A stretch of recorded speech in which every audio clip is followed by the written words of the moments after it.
Celtic's league campaign of 1995-96 was one which will be remembered with mixed emotions by supporters.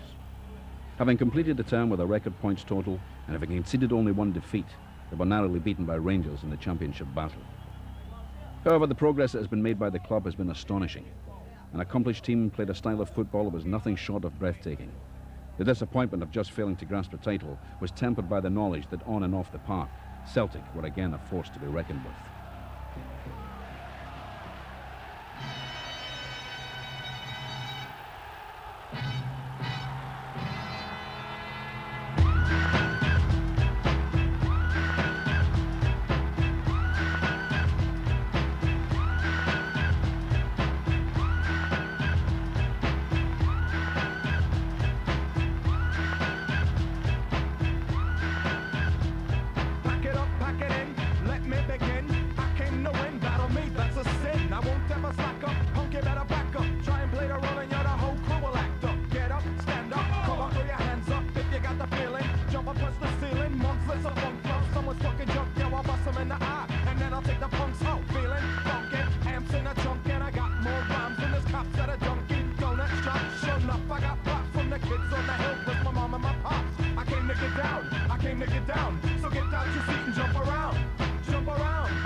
Preparations were made in July '95 for the season ahead. There was a real sense of anticipation among everyone at Celtic.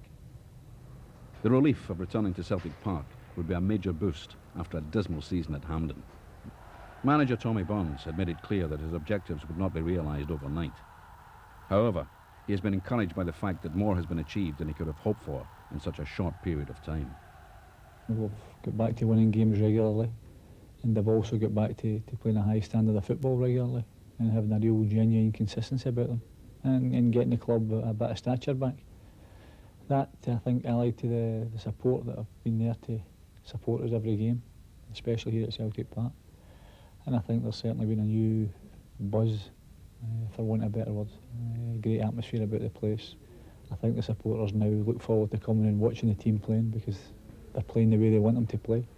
The players, after so many years of getting stick and abuse, suddenly realise what it is to be with a Celtic team that's winning and playing well and getting all the plaudits. And I think they're liking that, and hopefully they need to take it to the next stage now, which is, apart from winning plaudits, it's winning trophies. As the players were put through their paces, much was expected of them. With the Scottish Cup and the trophy cabinet, minds were concentrated on the coming term. Pre-season warm-up matches with Newcastle and Liverpool had both been drawn. With battle about to commence, Burns had continued the gradual reshaping of his side, a process which would be ongoing throughout the season. John Hughes was drafted in from Falkirk in a dream move for the big stopper. But the signing of German international forward Andreas Thom for a record fee of £4 million had dominated the headlines. The first competitive game of the season provided the former Bayern Leverkusen player with a dream debut. It took only 33 minutes for Thom to pounce against Ayr United at Somerset Park in a Coca-Cola Cup tie. Andreas had quickly established a fruitful partnership with Pierre van Hooijdonk. 10 minutes into the second half, and the big Dutchman showed why he had instantly become a Celtic hero. Collins provided the pass, and Pierre provided the class to turn and score, putting Celtic 2 up.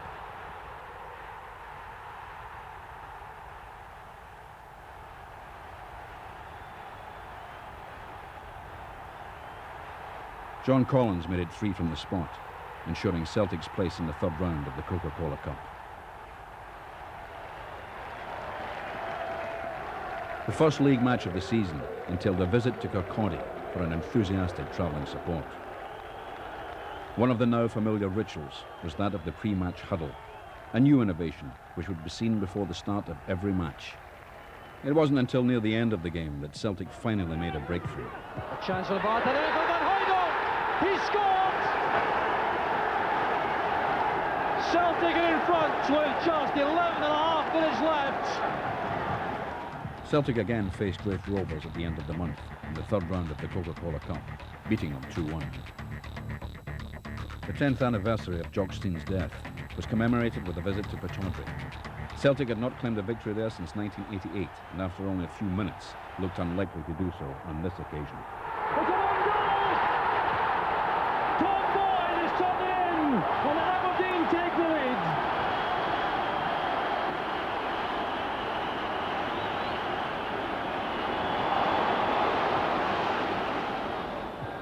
That's a good play by Marshall. Barta to Donnelly. He's given it away. Boom. Into the space it goes for Jess. That's the second for Aberdeen. Simon Donnelly holds his head in his hands as Ian Jess gets his first goal of the season.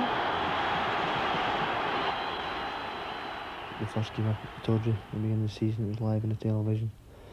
Two goals down. I think I was captain for the day. Managed to get a couple of goals and we went on to win the game 3-2. I think it showed a lot of character to the team coming back. Good running by Collins. A magnificent goal from Collins.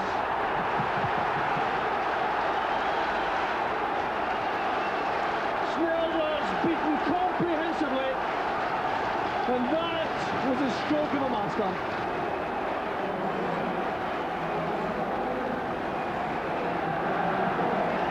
Van Hooydonk, good play. This is Donnelly. Tom is nearly offside. You had gone offside. Donnelly's there credit for holding the play up. Tom's cross. He scored! Another stroke of genius from Celtic.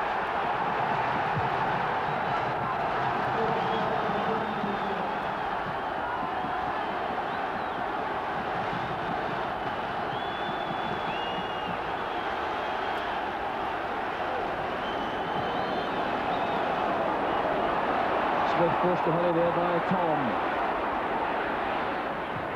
The measured pass for Donnelly. Van Hooydonk to Tom. The rebound of John Collins. I think we made a statement that day of letting people see that we can go to the grounds like Pittodrie. And we didn't even trying to defend anything. We went to try and win the game. Indeed that game we were 2-0 down after maybe 10 minutes. And we could possibly have been in level terms because we missed a couple of chances. So we knew even though we were 2-0 down, we were playing the right way and that we would get goals. And I think that was proved, and it gave us a great kick-start to the season, if you like. So Celtic getting a tremendous reception as they emerge for the first league game at the new Celtic Park. And there's the magnificent new stand. Well, just imagine we might have been sitting in Cambuslang this afternoon, but I'm sure everyone here is quite happy. Fans welcomed club captain Paul McStay back to the side after recovering from a close-season operation. Phil O'Donnell provided Celtic's goal against his old club in a 1-1 draw. It would be virtually his last contribution to the campaign until December, due to injury. Nolan quickly goes down there by Peter Grant. Getting plenty of threat and aggression here. This is O'Donnell, he gets away from Martin. Oh, that's a marvellous goal by Phil O'Donnell against his former club. Well, what a start by Celtic. They've carried the game from kick-off towards their opponents and to make the early breakthrough. It's always good to score against your old club, especially when the fans have been a bit of stick before it, but thoroughly enjoyed the start of the season as well. I was playing a wee bit wider. Personally, I just want to be playing the team week in, week out, injury free and feeling good. Young Chris Hay was drafted into the squad in place of Andreas Thom to face Hearts. But it was another young player, Brian McLaughlin, replacing John Collins, who made an impact. He just loses out to Jimison. Touch there from Hughes, now it's Bata to McStay. Still it's McStay. That's a good save by the keeper, but a chance on for Celtic, and it's McLaughlin who scores. 5 minutes gone here at Tynecastle. Well, McStaggart in the shot, and it broke away to McLaughlin, who picked his spot.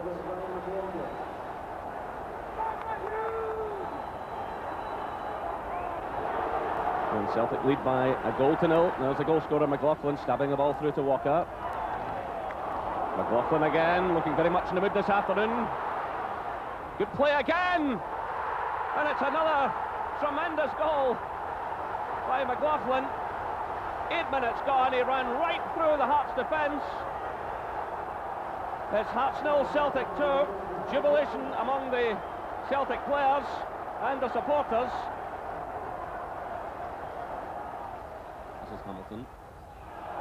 Cahoon topples as Boyd made the challenge, and no doubt this will be a tactic of Hearts in the second half to try and pressure Boyd, but here comes Celtic. It's Andy Walker running right through the defence, and it's another one for Celtic. Well, they've made the same kind of start for the second half as they did the first.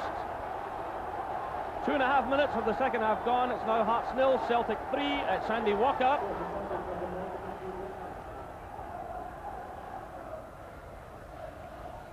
So McPherson who clears. That's his header.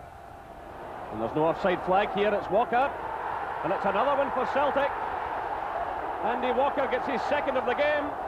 It's now Hearts 0, Celtic 4. Well, the Hearts defenders looked over towards the linesman. There was no flag. Hearts players caught there, and Walker took the ball down and just lobbed it over Craig Nelson. There was also disappointment for supporters with 2 defeats at the hands of Rangers, both at Parkhead. One in the Coca-Cola Cup and one in the league. The second of these came only 2 days after Celtic had beaten Dynamo Batumi to go through to the next stage of the Cup Winners' Cup. There was constant speculation about the future of midfielder John Collins, with transfer rumours which would persist until the end of the season. Well, there is a lot of speculation. My contract's up in the summer. I have spoke to the manager, but nothing's guaranteed yet. But we'll continue talking until I hear differently. I'll remain a Celtic player.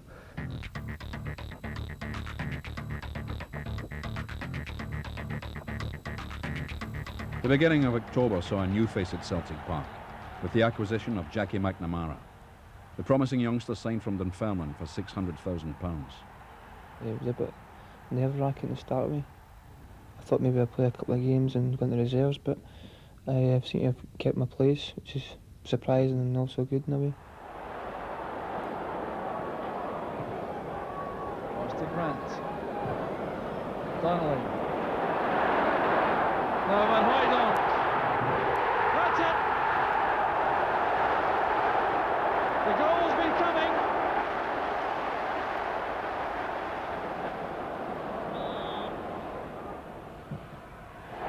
Deadly again.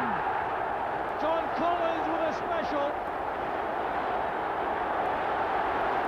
Oh, that was beautifully taken by Collins.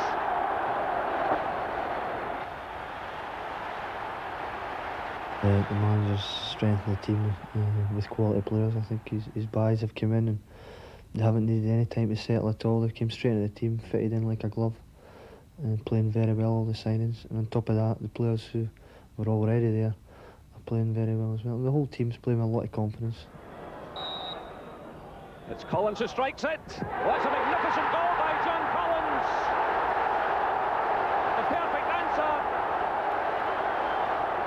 John Collins sending the ball wide of Jim Leighton. It's Celtic 1, Hibernian 1. Despite dominating for most of the match, it wasn't until the 65th minute that Celtic took the lead. But here's a chance now for Van Hooydonk. He must score. And Pierre Van Hooydonk, with a little help from Andreas Thom, gives Celtic the lead. Celtic's hopes of drawing closer to leaders Rangers were dashed in the 83rd minute of the game when Jackson converted a penalty to give Hibs a share of the points. Another opportunity to close the gap was lost when Celtic could only manage a draw at Kilmarnock. Nevertheless, Tommy Bond's side were playing magnificent football.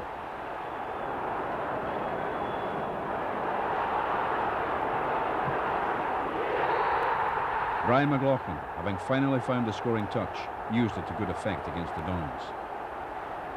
And a Van Hooydonk penalty ensured victory. The first leg of the Cup Winners' Cup clash with Paris Saint-Germain was beamed live into Celtic Park. Thousands watched as the Celts were defeated by 1 goal in Paris.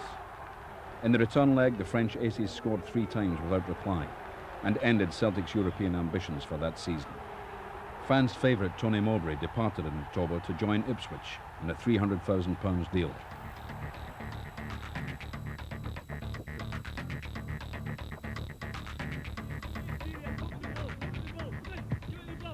One of the features of Celtic's play was a developing understanding between new signing Jackie McNamara and young Simon Donnelly on the right flank. Simon and myself have done a lot of work afternoons with the manager during the season, and it seemed to have paid off quite a lot. Simon's a really good player, and it's helped my game as well. The young Scotland under-21 star had benefited from Burns' intuitive decision to change the role that Simon was asked to play. Well, Simon was put out there in the wide area at the start of the season, pre-season, because basically we wanted to see how he would do in that role. And again, being the type he is, he listened, worked hard at the position. He tried to learn as much as he could about it. And I think through doing that, he ended up one of our best players last season. And again, only 21 years old, so still a lot still to come for Simon Donnelly as well. But certainly his partnership with Jackie has been a real highlight and a real feature for our supporters here. Bill the gaffer had the young boys back most afternoons early on and midway through the season, working hard on movement off the ball and on the ball and passing and things like that, and it kind of worked out for us throughout the season.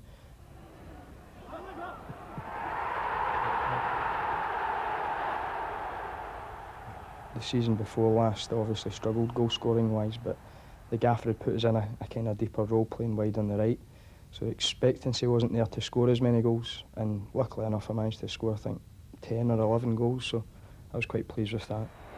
John Collins sealed the points for the Celts at Fir Park in the dying minutes of the game with a classic strike.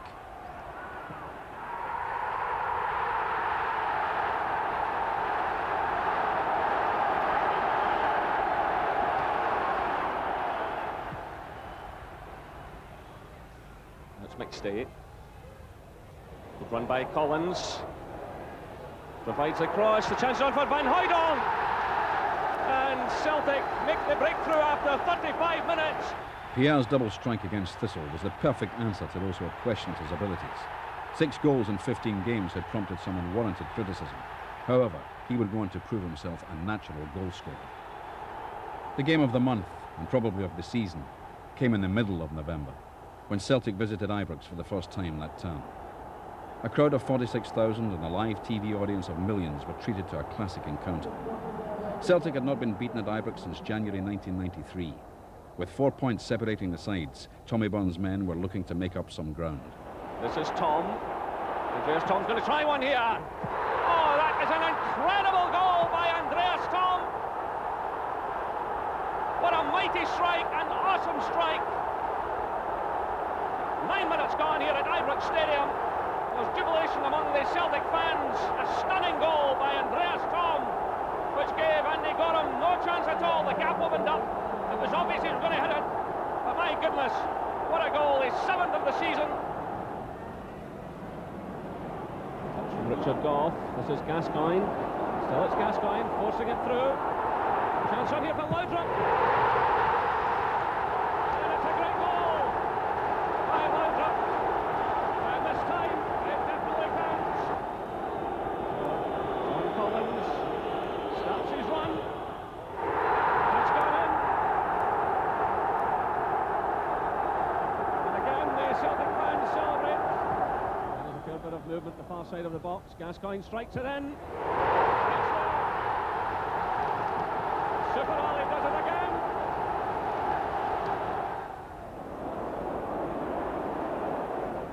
It's a slap one by Boyd. Almost allowing Solanka to come in. He's got it again. That's an own goal. Rangers take the lead. McCoys can't believe it. It's about a goal like Solanka. Still play goes on.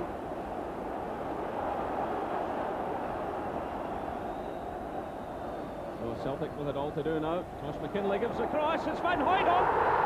And that's in. Well, this is quite incredible. 3 goals apiece here at Ibrox. Van Hooydonk.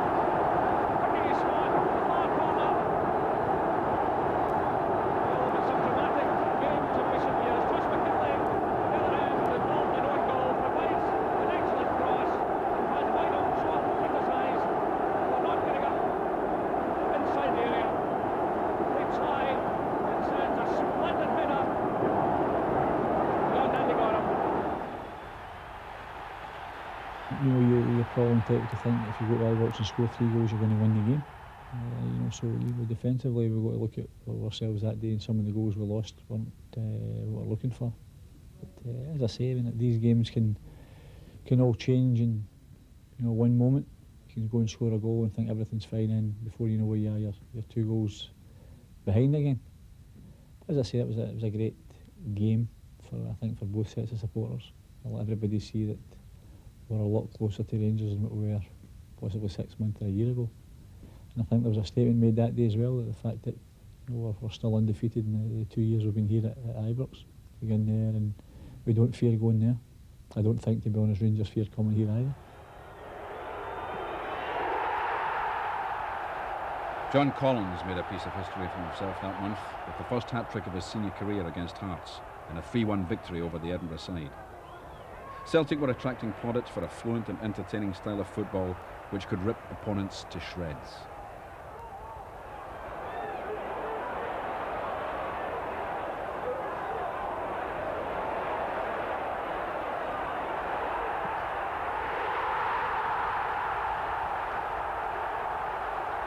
Despite constant speculation about his future, Collins continued to provide a touch of class in the Celtic midfield, with a tireless work rate and a cultured left foot. John Collins became the first Celt to net a hat-trick at Celtic Park since October 1988.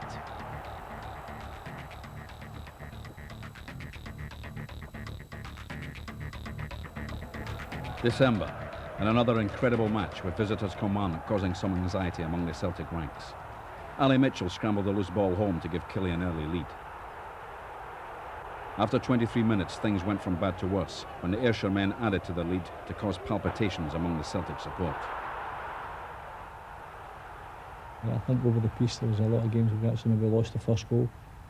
But it didn't detract the players or put them off in any way, because they knew the way that we wanted them to play. And they knew also that if they continue to play that way and have faith in that and in their own ability, then they would win the games. And I think they've done that more often than not. The team's determination was rewarded 2 minutes from the break, when Andy Tom crossed for Peter Grant to finish and begin the Celtic fight back. Within a minute, it was all square. Determined play by McStay, an inch-perfect pass from Van Hooijdonk, and a clinical finish by Tom meant that the players would be spared a half-time roasting from the manager.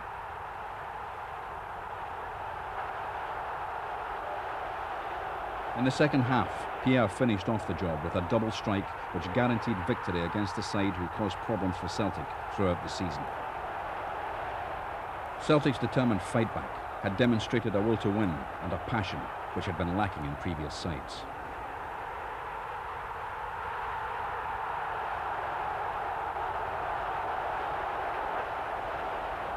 A large part of the credit for Celtic's revival went to rejuvenated captain Paul McStay, who was rewarded for his loyalty to the club with a testimonial match.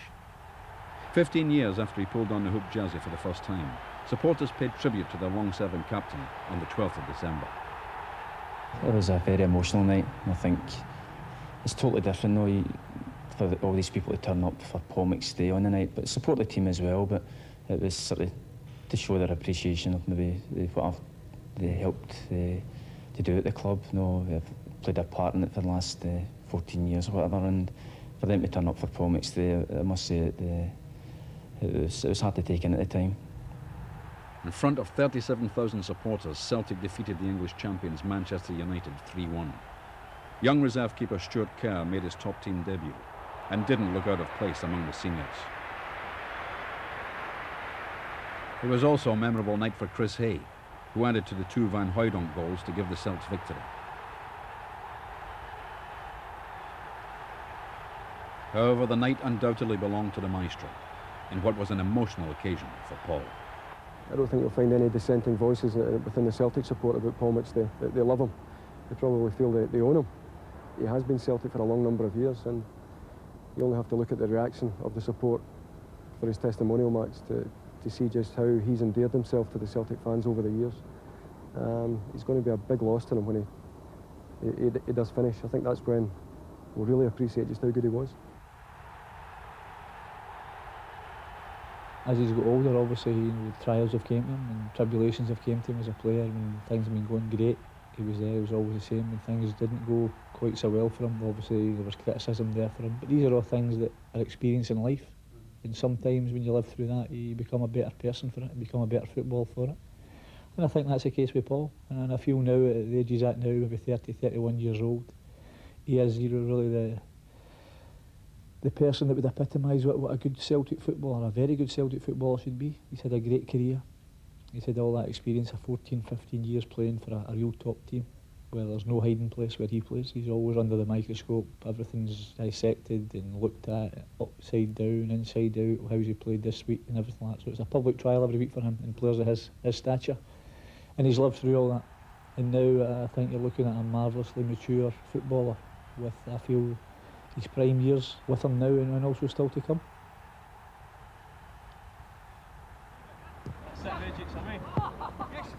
Burns continued to strengthen the squad, and in a £600,000 deal brought Danish international midfielder Morten Vikhorst from Dundee.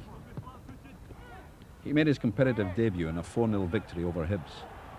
But it was another young star who grabbed the limelight with a spectacular opener. That's Paul McStay. Jackie McNamara. Van Hooijdonk. Donnelly. It's a good play by Celtic. McNamara! What a goal by Celtic! And Jackie McNamara. 11 minutes gone, and McNamara opens his Celtic account with great style. It was great support running by him. Superb build-up by Celtic. They showed a lot of patience. Simon Donnelly clipped it through, and then the first-time effort from McNamara over Jim Leighton. Hibernian 0, Celtic 1. Stay comes in to take charge of the situation. It's through now for Tom. That's Collins. Van Hooijdonk.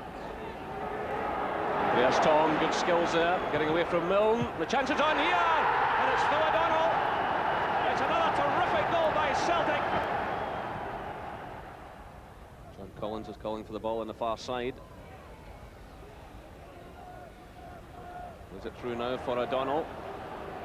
Good movement off the ball by Celtic. In comes across, it's Van Hooijdonk! And that's another superb goal. Hibernian 0, Celtic 3. It's Vikhorst who plays it through, and it's 3 against 1 here. He certainly did run into trouble. It's through now for Simon Donnelly, steadied himself, and it's number 4.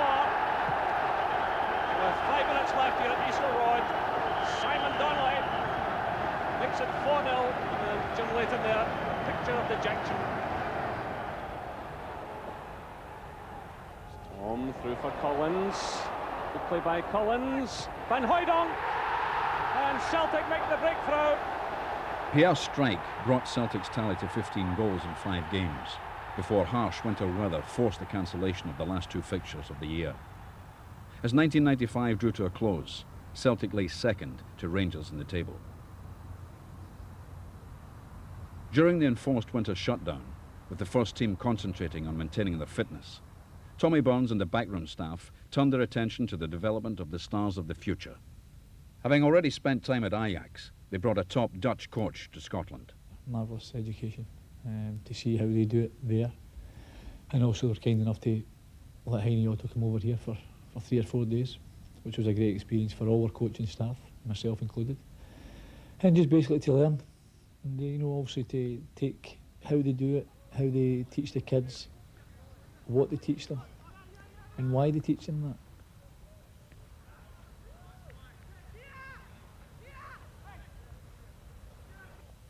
I remember Tommy saying at the start of the season publicly that he was still learning as a manager, and I thought that was a great thing for him to say, because it meant we were all comfortable as well, that we've all got strong opinions of the game, and there is a rapport between everybody and opinions bounced off of each other, but there was an open-mindedness there as well.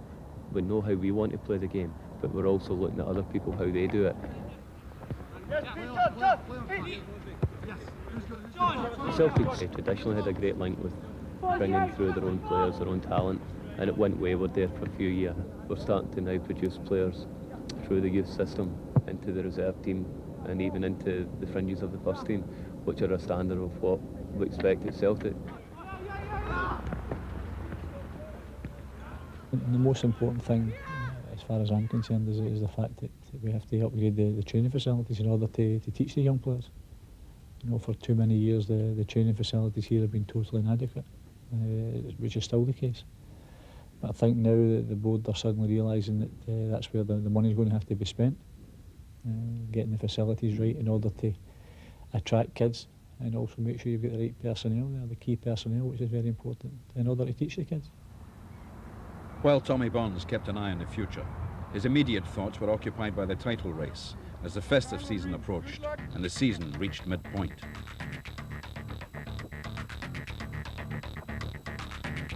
Throughout the year, there have been a series of innovations off the park, including the launch of the Celtic Charity Fund, recalling the origins and traditions of the club. In a similar vein, in a month when a minute's silence was observed in memory of the victims of the Ibrox disaster, there was the launch of the Boys Against Bigotry campaign. Well, Malky Mackay certainly hasn't looked out of place in this company. Donnelly doing well. There's no one really helping him to the left. Coming from a deeper position was the willing O'Donnell. McNamara outside him. O'Donnell goes for glory himself. Touched onto the post.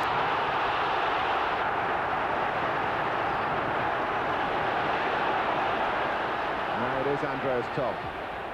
Oh, Van Hooijdonk!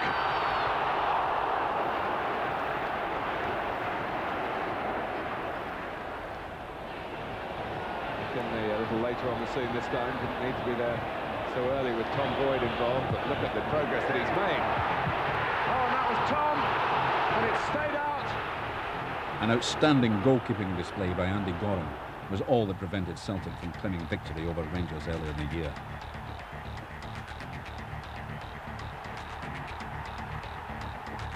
The Celts continued the title bid with victories over Motherwell, Raith Rovers, Aberdeen and Hearts.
Another outstanding goalkeeping performance, this time by Lekovic of Kilmarnock, and a goalless draw with the Ayrshire side denied Celtic the pole position as Rangers were beaten 3-0 by Hearts at Ibrox.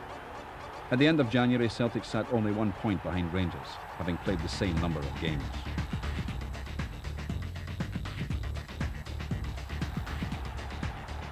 Celtic faced Hibs at the start of the month, in a match packed with incident.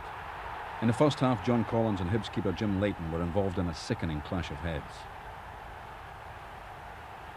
The Hibs keeper was stretchered off for treatment, to be replaced for a spell by Darren Jackson in the absence of a substitute goalkeeper. It would prove to be a costly mistake for the Edinburgh side. With high ball, that this will be a danger. And there you see the goalkeeper fumble it. Van Hooijdonk scores. 59 minutes gone, and Celtic get the equaliser.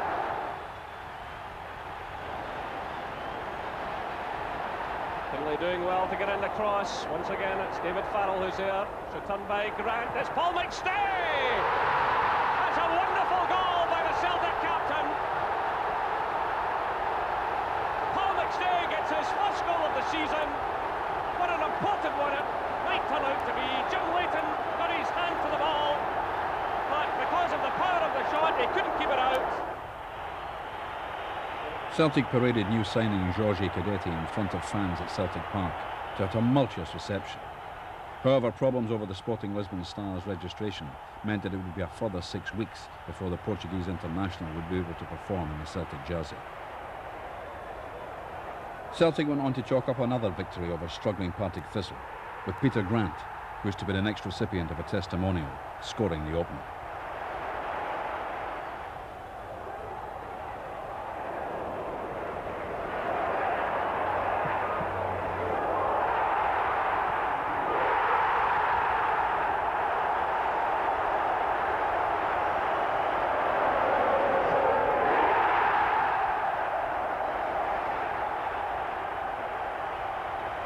Two Van Hooijdonk goals and Morten Vikos' first strike for the Hoops sealed a convincing victory. Parting company with the club after failing to make any real impact in his second spell at Celtic was Andy Walker. He went to Sheffield United for a fee of £500,000.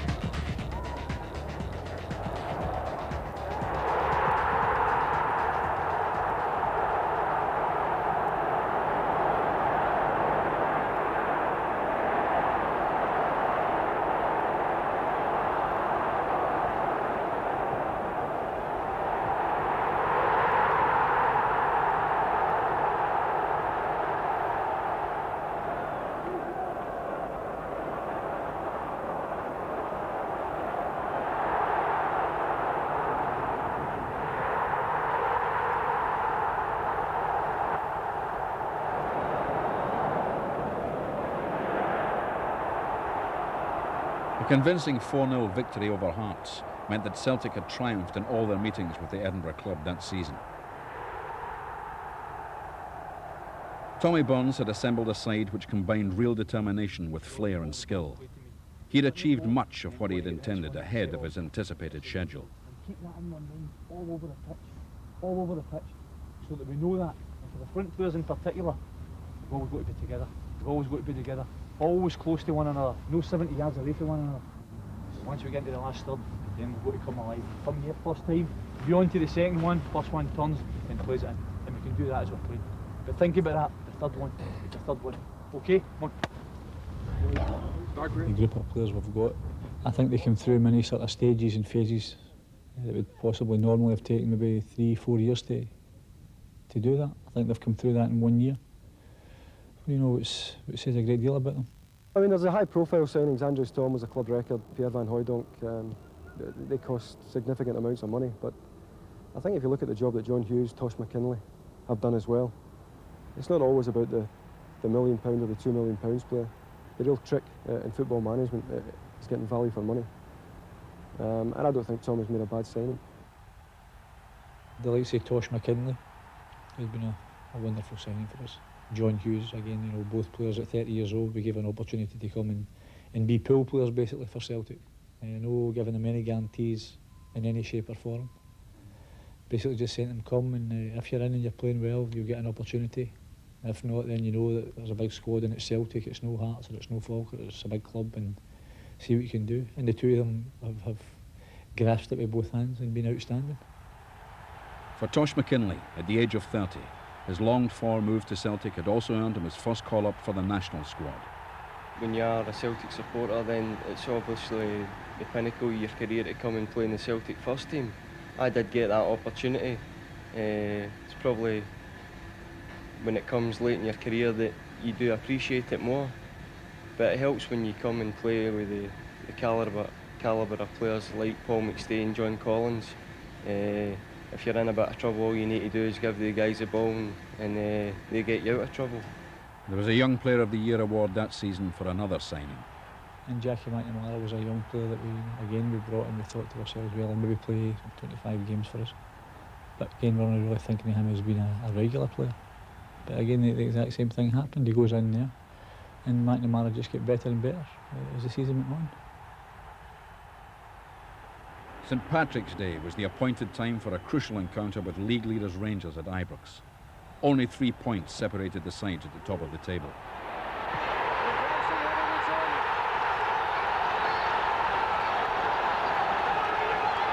Alan McLaren got the touch, and Rangers take the lead thanks to Paul Gascoigne's free kick. The sending off of Jackie McNamara meant that a 10-man Celtic had to battle to keep their championship hopes alive. With supporters urging them on, the game went into the closing stages with Celtic piling on the pressure. They're queuing up to be the hero and to draw Celtic back into this game. And it's a good header, and it's in from Hughes. A dramatic equaliser for Celtic.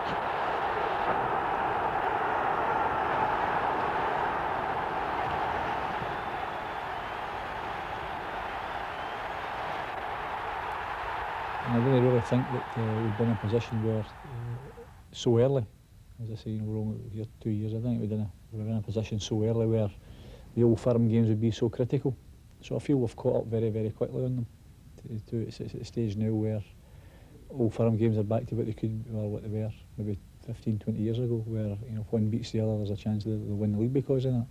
So I think we've made up good ground on them as far as that's concerned.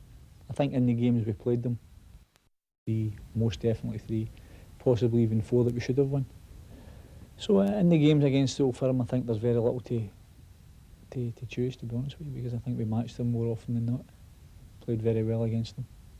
I think if anything, we'd possibly maybe change our tactics slightly against them and possibly do that in the years ahead. And I think that's an important thing for our players as well, that we don't want to just become a team that plays one system.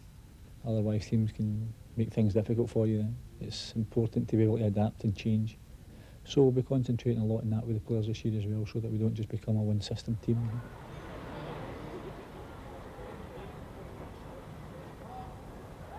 Perhaps the real achievement of the Celtic manager has been to take a group of talented individuals with different personalities and fuse them together as a unit in such a short space of time. He has managed to combine shrewd signings with homegrown talent. The team consists of young players and those who draw upon a wealth of experience. In addition, foreign players have immediately become an integral part of the setup. Nice one. An important element in combining such talents is to create a team spirit, which is a quality which has been evident in this Celtic side throughout the season. That's maybe why the consistency's been there this year, and that will to win. The spirits come through because there is a good atmosphere in the dressing room. Usually you'll find that if there's a good atmosphere in the dressing room, we can take that into the park and we'll all be fighting for each other. Playing with a lot of confidence this year, so it's we are looking for this. You see the patterns more than It's a great bunch of boys, great spirit in the club, and I think that's what's maybe got as much success as we've had so far. I mean, people talk about the double winnings team and whatever in '88. I think this is a better football team, and I thoroughly enjoy being part of it. And it's great to see so many young boys coming in, and doing exceptionally well, more than whatever they can have been thought of been doing, And they've been set great standards for themselves, and they can only get better. Enjoying every minute of it. It's been a great 6 months for me personally. It's a good bunch of lads, good to get involved with. Unbelievable start for us to be involved and playing regular. It's been some surprise to me. Well, it's great playing alongside guys like Paul and Peter and stuff like that. They give you their experience in the game and help you along.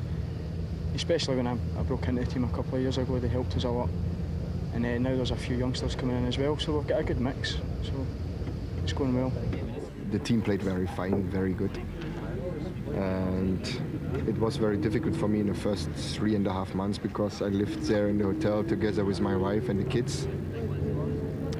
Then we found a house and now we settled down and everything is fine, and I think the atmosphere, especially the atmosphere from the supporters and the partnership between the supporters and the players are very well, and it's a great feeling when you come in the stadium and you see everything is green and white. It is very nice, very good.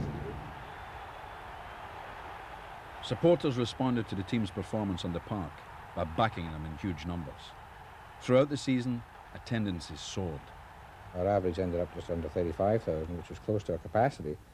We added more seats during the season, back in December, which turned out to be quite popular, even though we're not covered seating, and we had over 2,000 season ticket holders there, who are now, as we look forward, taking advantage of that and turning those into permanent seating, reserve seats for the coming season.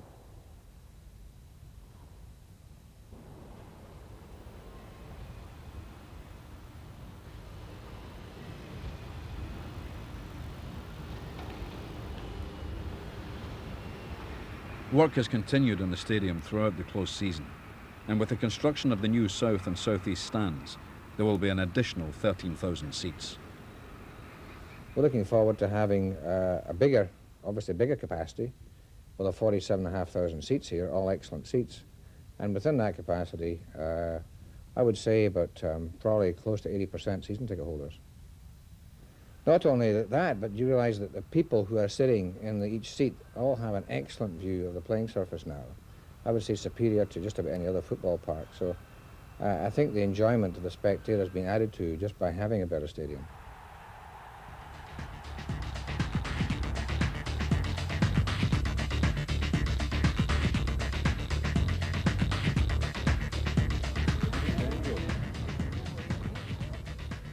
The transfer of Jorge Cadetti was finally concluded, much to the delight of supporters. The 27-year-old striker, a former Portuguese Player of the Year and a proven goalscorer at both club and international level, was short of match fitness and was given a place on the bench for the April Fool's Day clash with Aberdeen. Here's Tosh McKinlay now, who provides another good cross. And Celtic take the lead.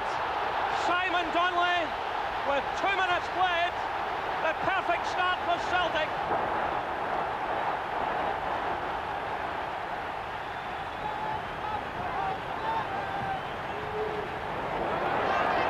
This could be an opening up as well. It's Van Hooydonk. And it's a goal for Celtic. Here, Van Hooydonk.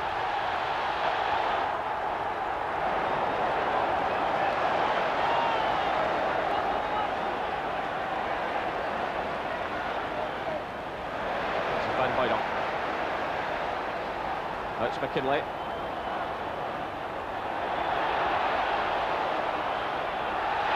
What a match he's having. Boyd plays it through. Simon Donnelly. Oh, a stunning goal! A stunning goal by Simon Donnelly. And a great build-up by Celtic.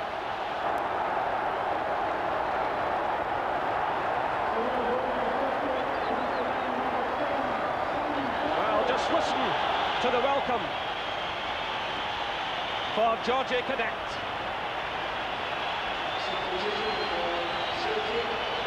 Andreas Thom is the man leaving the field.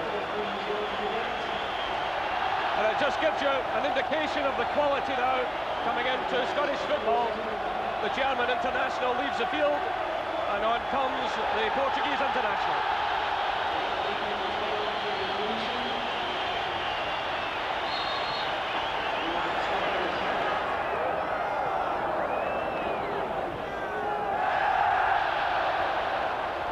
First touch there, gets the ball through to Gray, and Cadet is into the area. There is another chance, a hat-trick for Simon Donnelly perhaps. No, a tremendous save by Michael Watts. Van Hooydonk's there, and it's another one for Van Hooydonk. It's 4-0 to Celtic with 73 minutes gone. Well, this is turning into an absolute rout. They'll really give given their fans plenty to cheer about tonight. Certainly, in post-match analysis, you can look at that Aberdeen defence, but Celtic are really going about their job here. Goal difference could be crucial. Here's the new boy coming through. Oh, he's done it! Cadet has scored! Georgie Cadet scores for Celtic. It's 5 goals to 0 here at Parkhead. 75 minutes gone.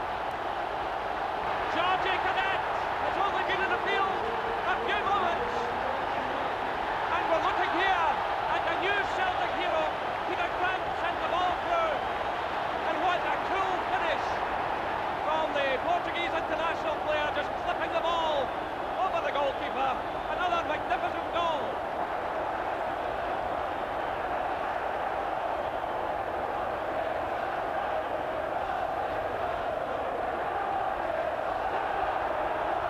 It's just such a fluent performance. I think there are demands in this club to play a certain way. It's not just about winning, they have to win with some kind of style.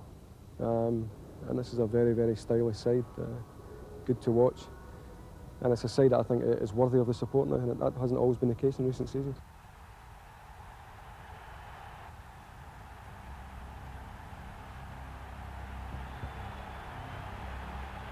It was disappointment for supporters in the Scottish Cup semi-final. A late Van Hooijdonk goal wasn't enough to cancel out goals from McCoist and Laudrup. And Rangers went on to lift the trophy, beating Hearts in the final.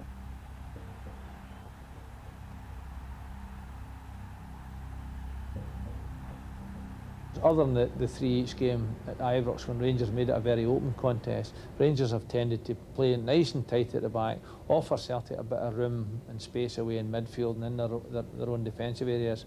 But immediately they got anywhere near that 18-yard line, Rangers started to kill the game.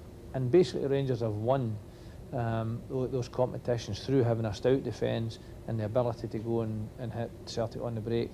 And at the end of the day, I think in football, over a season it all levels itself out and you get what you're entitled to. And really they haven't done enough as yet to prove that they're going to knock Rangers off the pedestal. Celtic had another chance to close the gap in the league when they faced Kilmarnock, but yet again Killie caused problems.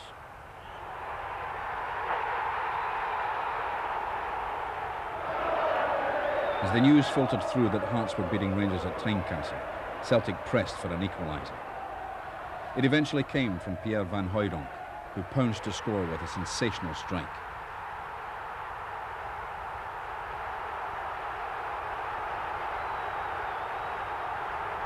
However, time ran out and Celtic dropped 2 points. Van Hooijdonk was leading the scoring charts by a mile, and against Hibs the big Dutchman struck a double to take his total to 30 for the season. He's done it again! Pierre had proven himself to be an outstanding signing by Tommy Burns. Desperately seeking a second goal. Here's Andy Tom, he's onside. Van Hooijdonk said this must be the second for Celtic. It is! Pierre Van Hooijdonk surely now has won the game for Celtic.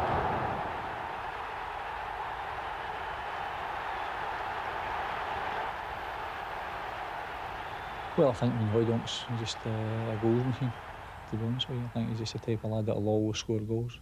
And provided we've got the players here that can, you know, get the balls into the box, give them the right type of service, then he'll be a goal scorer of the highest order, you know, as far as we're concerned.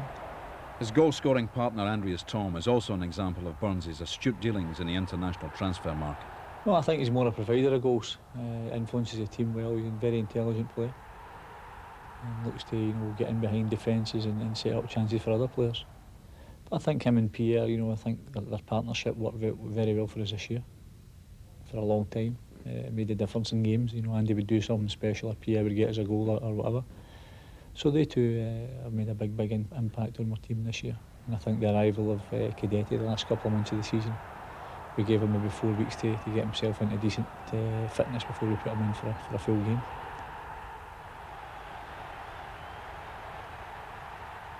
And I think had we been able to get him in there fit right away, then he would possibly have changed things a wee bit for us and maybe got us more points. Maybe not, but you know, in saying that, it's something we've looked at closely, because the last 3 games of the season that he played, we scored 4 goals in each game. and he was very influential in that.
The last game of the season saw a 4-0 victory over Wraith. Despite a record points total, Rangers claimed their 8th title in succession. Nonetheless, the players were given a tumultuous standing ovation by the 37,500 crowd. If I look back over it and you see that we've maybe drawn 10, 11 games, which ultimately cost us dearly. But I think if you look at the amount of games we've won, we've only lost one game at Celtic Park for our 36th league game campaign. We've lost one game. It's quite remarkable to think you didn't win the league in that. But the standards have been set. The players know that they've come in there, that they've set standards. I think coming back to our own home certainly made a big difference to us, because I think the clubs now fear coming here, especially the stadium the way it is now, and when it's jam-packed full of Celtic supporters and Celtic are playing well and get a goal, then the whole thing lifts everybody. So that's something that we've got right back on our side as well, and I think it's something we want to add to and enjoy for the years to come.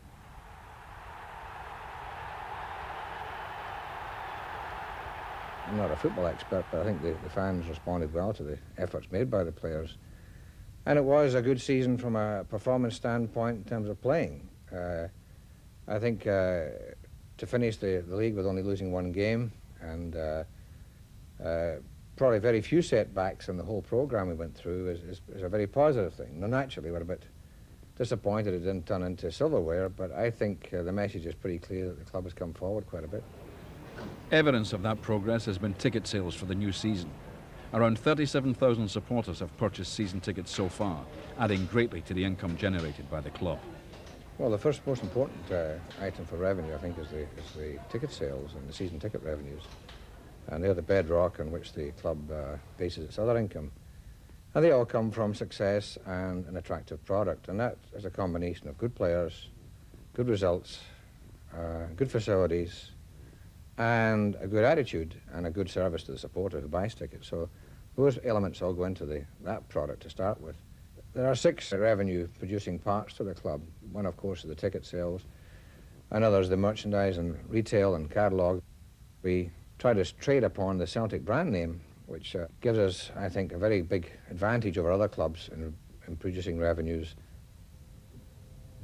Next one is our catering and hospitality operation here with the restaurants and the match day services and food and so on. Then we have our publishing, which is the Celtic View and programmes and videos and so forth. That's important for revenue and for communications to the supporters.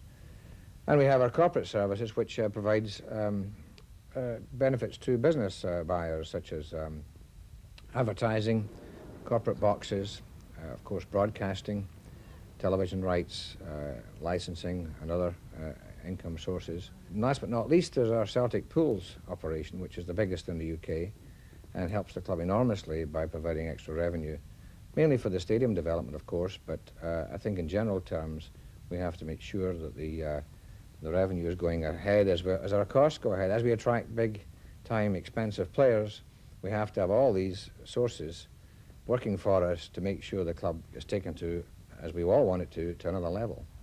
As training began for the new season, there was no doubting the commitment to that cause. The aim is to claim the league flag and in the process prevent Rangers equalling Celtic's record of 9 titles in a row. To this end, Tommy Burns has broken the club transfer record once again, spending over $5 million to bring a highly rated player from the English Premiership. Well, we brought Alan Stubbs, who's basically a very good footballer, a great passer of the ball, and able us to, draw teams onto us and then go from defence to attack very quickly. And he's got very good vision on the ball, very able to step into the middle of the park, link up with midfield players. So we're looking forward to seeing him playing. Plus he can be aggressive as well when he's going to win the ball. He's got a bit of stature about him as well. Good experienced player. The ex-Bolton Wanderers skipper has signed a 5-year contract with the club. It's all a new challenge for me. Everything's going to be new to me this year, and that was maybe one of the reasons why I wanted to go, because I'd been at Bolton for 8 years and I needed something new, and this is it. So I'm really looking forward to it. I knew it was a big club, but when I seen the stadium, I thought the stadium was absolutely fantastic, and it's not even done yet. So looking at the stadium just speaks volumes for the club. It's a really impressive place, and I think when it's finished, it'll be the best in the country, to be honest. Burns' other major signing of the close season was that of AC Milan's Paolo Di Canio for over £3 million, which will go a long way towards easing the disappointment of the departure of John Collins to Monaco. A player of great technical ability, and something that possibly we've lacked in our locker, if you like, and the fact that when teams leave us with the ball and go way back into their own penalty box and try and condense the game into maybe 30 yards, it makes it difficult no matter how well you pass the ball if ultimately you come up against a sea of opposition shots. So then when that happens, you need somebody that can take the ball and create and beat people and unlock that, if you like, and I would see him doing that type of role for us.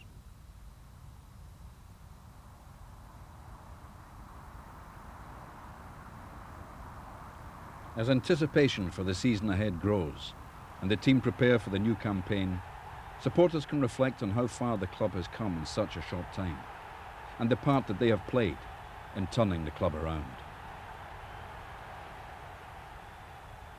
3-4 years ago, you started looking at a situation where it was basically despair, and now 2 years down the road, you've got a stadium that's going to be packed. Everybody's clamouring for season tickets, so they're showing their support to Celtic Football Club, not only in their voices, but in their hard cash as well. They're prepared to come and pay in order that we can go and bring in quality players, because it's the supporters that's paying for all these things. It's the supporters that's paying for the stadium.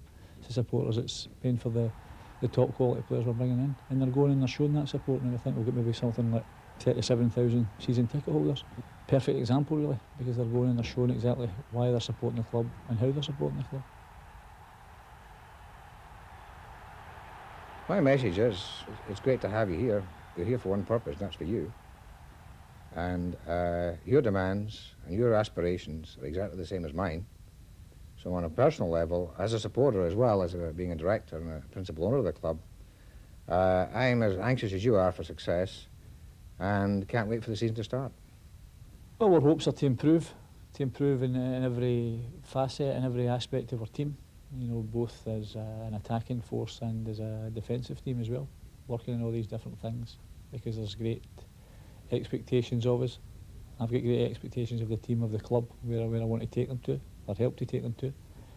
So from that point of view, in football, there's never a case where you think, well, just another season, we'll get ourselves this or that. It's a question of going and giving everything we can when we're training, taking it into the games, continually exciting our supporters, giving them good things to talk about, and basically just taking the club another stage further.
Alan Stubbs' case, he's a player that we had monitored over a long period of time.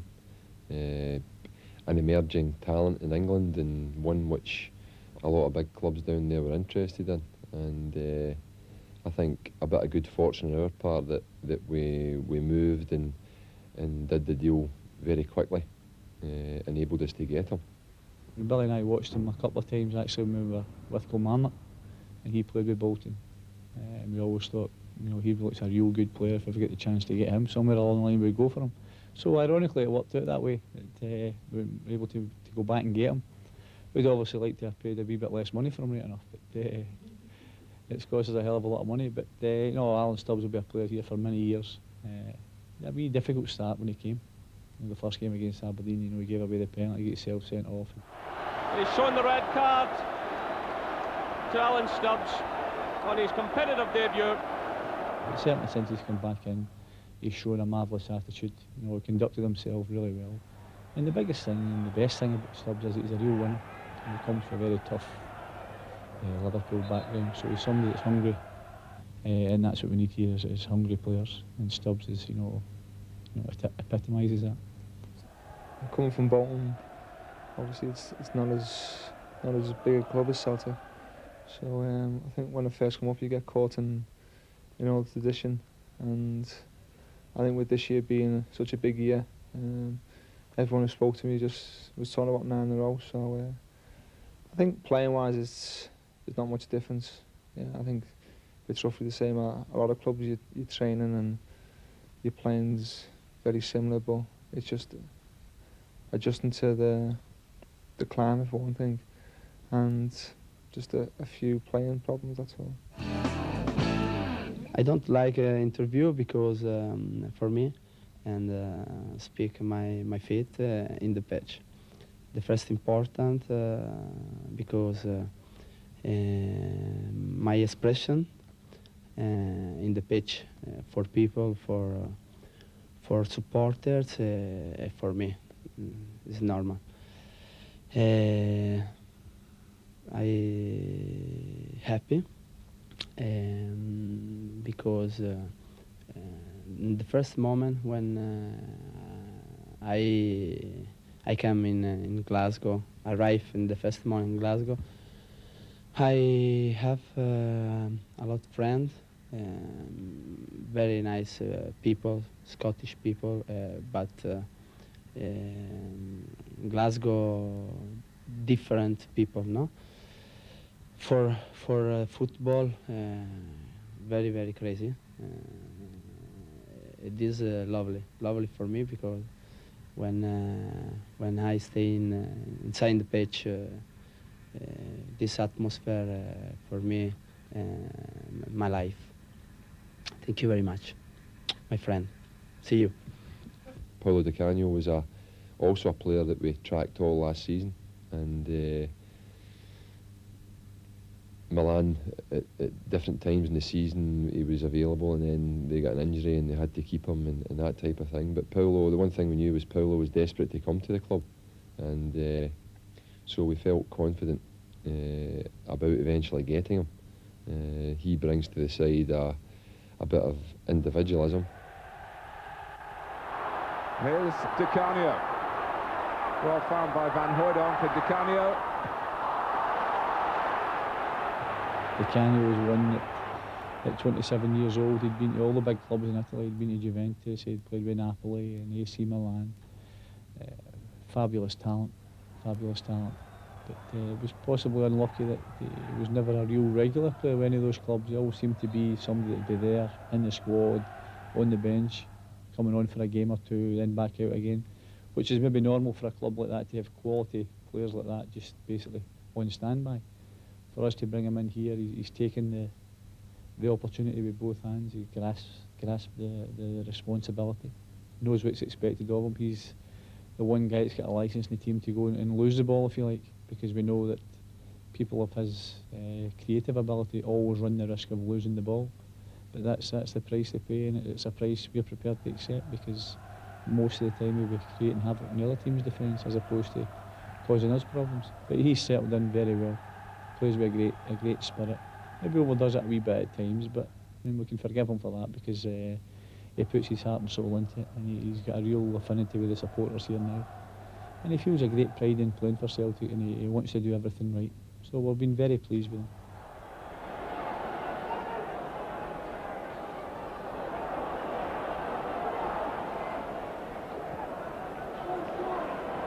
This is wide. Oh, slip there by Zvetanov. This is Simon Donnelly. It's Di Canio! Paolo Di Canio open to scoring with 70 minutes gone. It was a slip by Zvetanov. Simon Donnelly pounced. The cutback from him. And Di Canio finished it off. Long ball played through, slipped by the defender. Donnelly did well here, away from Koukwari, put it back to Di Canio.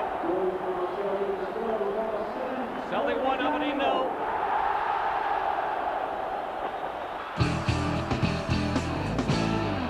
Well, David Hanna's 24 years old, very fit, strong, very much a modern day type player, gets from penalty box to penalty box. So while we're under the illusion that a lot of people felt we were looking for a big name midfield player, we certainly tried to do that. The 2 or 3 that we inquired about certainly would have been, in many people's eyes, big names.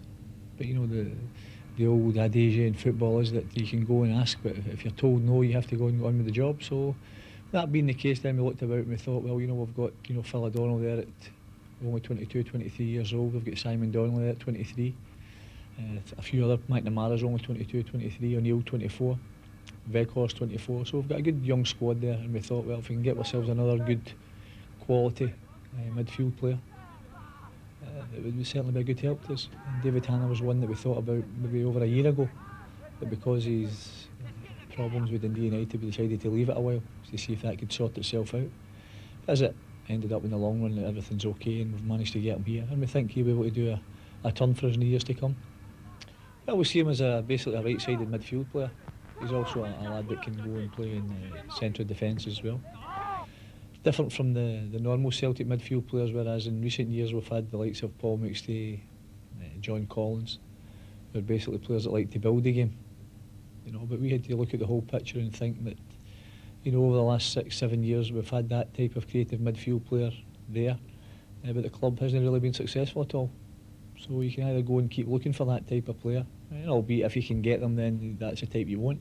But you also can look at a different type, and then you put your team into compartments, and you've got your forwards that get the goals for you, you've got your midfield players that both defend and attack for you, and Hannah's one that does that. And we've also got defenders that you want to defend. And once you get all the compartments working and what they're supposed to be doing, then you've got a football team.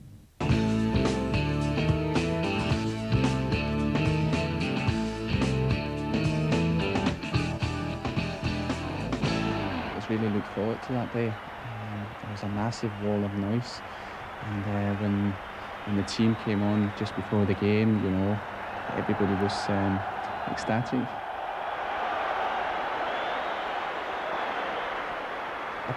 I must admit, I never heard what he was saying because the noise was that great, so I couldn't tell you.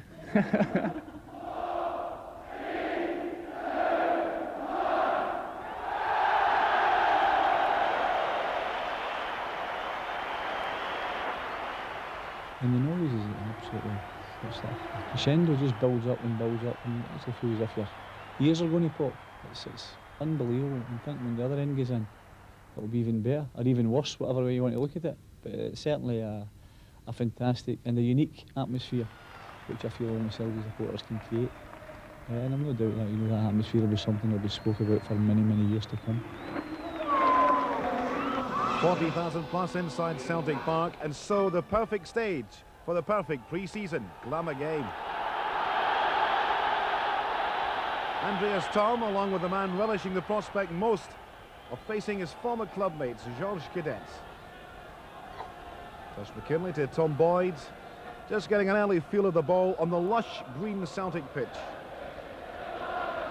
Sporting Lisbon, the only other club reckoned to wear the famous green and white hoops, But of course they gave way to Celtic being the home side, even in the friendly. McKinley in that favourite left slot. And a touch for young Stuart Kerr, a very composed young goalkeeper, reckoned to be going the full way to international recognition. Boyle has switched it to Jackie McNamara, a man who's already tasting international recognition, but he's dispossessed there. The Portuguese very quick in the counter-attack. That move breaks down and brought strongly forward now to Georges Cadet, a roar of anticipation from the main stand. McNamara wearing the number 4, which is his possession in the Celtic dressing room. From Aurelio, now Jordanov. This time the long ball game. Caught in two minds, a ball played inside. And cleared away there by Tom Boyd, but driven back in against Paul McStay. Now Celtic breaking out of defence, or trying to. Cadet, low little layoff for Paul McStay. McStay with a reverse pass, a great ball. Simon Donnelly, Cadet's gone for the return. Georgie's inside the penalty area and he's tackled. Appeals for a penalty and it's turned down. Well, the reason we picked Sporting Lisbon was basically due to the George Cadet transfer dealings. And I think one of the conditions in that was the fact that Celtic would take on two friendly games with Sporting Lisbon. One here in Glasgow and another one in Lisbon. So that was basically just the first part of the agreement. And as far as I know, there's still a second game to be arranged in Lisbon.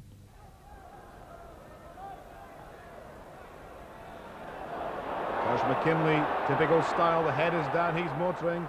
Good overlapping play here by Tom Boyd. The cross comes in, but no takers, and the Portuguese defender forced to put it behind for a corner. Tom Boyd getting appreciative applause of the Parkhead crowd.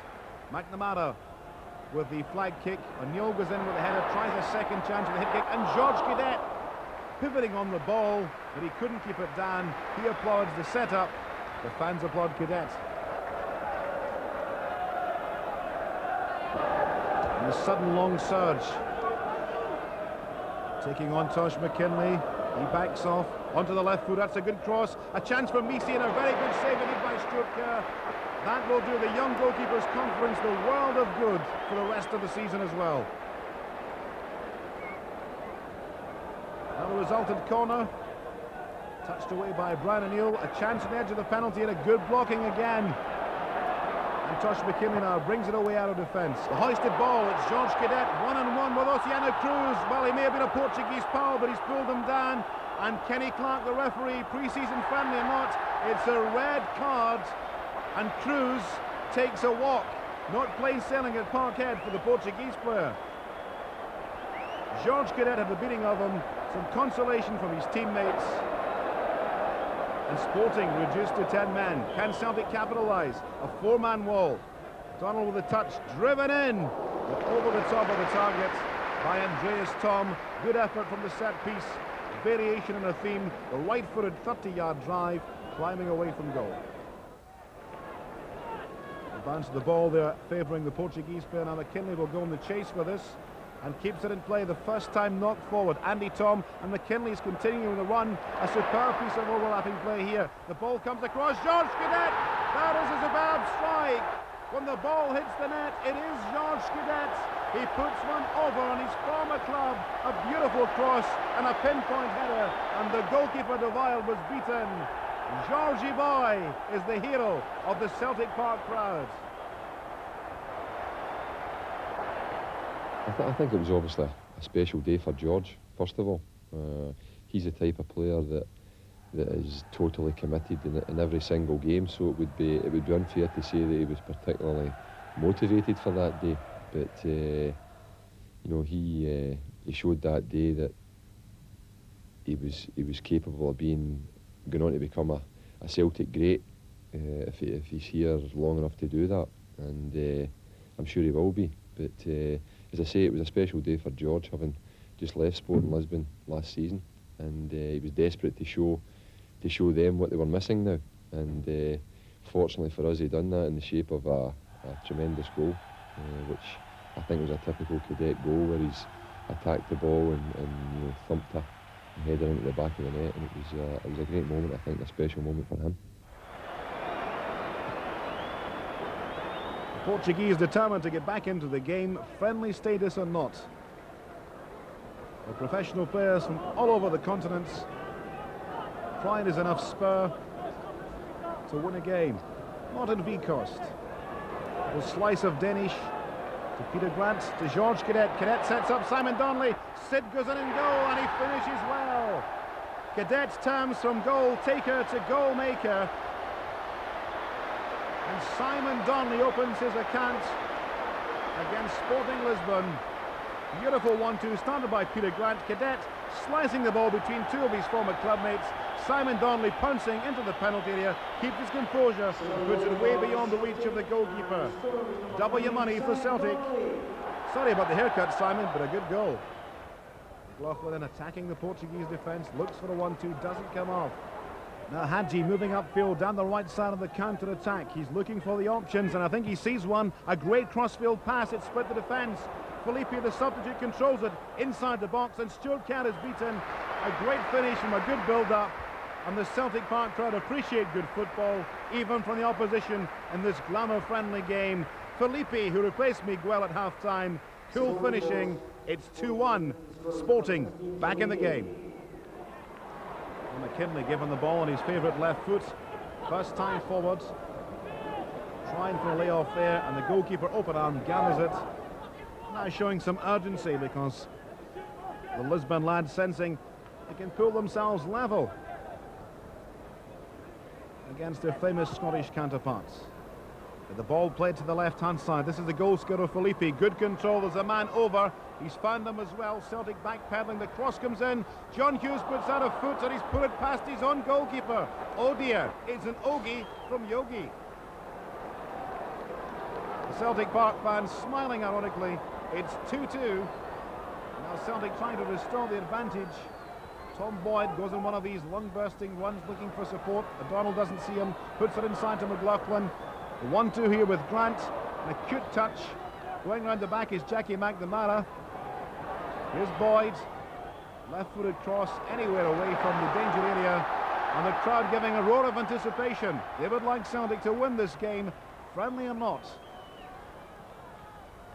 Out-swinging cross. Touched away by Hadji. A long-range effort, and a very good one it was too, from the captain Paul McStay. Seeing the opportunity, the corner touched out to him by Hadji. The clearance picks it up 25 yards out, looks in and goal, and that's a very good attempt by Paul McStay, and the goalkeeper clutching it under the crossbar. Tom Boyd, that characteristic long-legged style of his. Down the right-hand side, in front of that magnificent new stand, and lays it off inside to Paul McStay. McStay, delicate chip forward, lay off by Donnelly, trying to find Peter Grant. Too many Portuguese players in the way. McStay retrieves it though. Celtic keeping the pressure on the Portuguese. McNamara pointing into the box, he wants the ball, it comes in from Boyd. Takes a double deflection, the referee thankfully gets out of the road and brings the game to an end. So an entertaining afternoon at Celtic Park in the sunshine, and a special day for Georges Cadet against his Portuguese pals. A sporting contest which finishes Celtic 2, Sporting Lisbon 2. Coming back here to Celtic Park last season was a big time for us, you know, but coming back this season you want to play against top quality opposition. And obviously with a connection with George, it happened to be Sporting Lisbon, and I think it's the only other team that play with hoops, believe it or not. But it was a special day for the punters to come here. It is a relaxed atmosphere because this is just the kick-off just round the corner. Everybody's waiting up in trepidation at what's going to be happening in the new season. So we kicked it off quite well. We started the game well. We were up 2-0, but unfortunately a bit of slackness crept in and we ended drawing the game 2-2. But I think the vital thing about the games is you're learning to play against experienced European type setup, and hopefully can use it in the season. But unfortunately for us, it never worked this season for us. As I say, hopefully in time to come, we're going to benefit from these sort of games.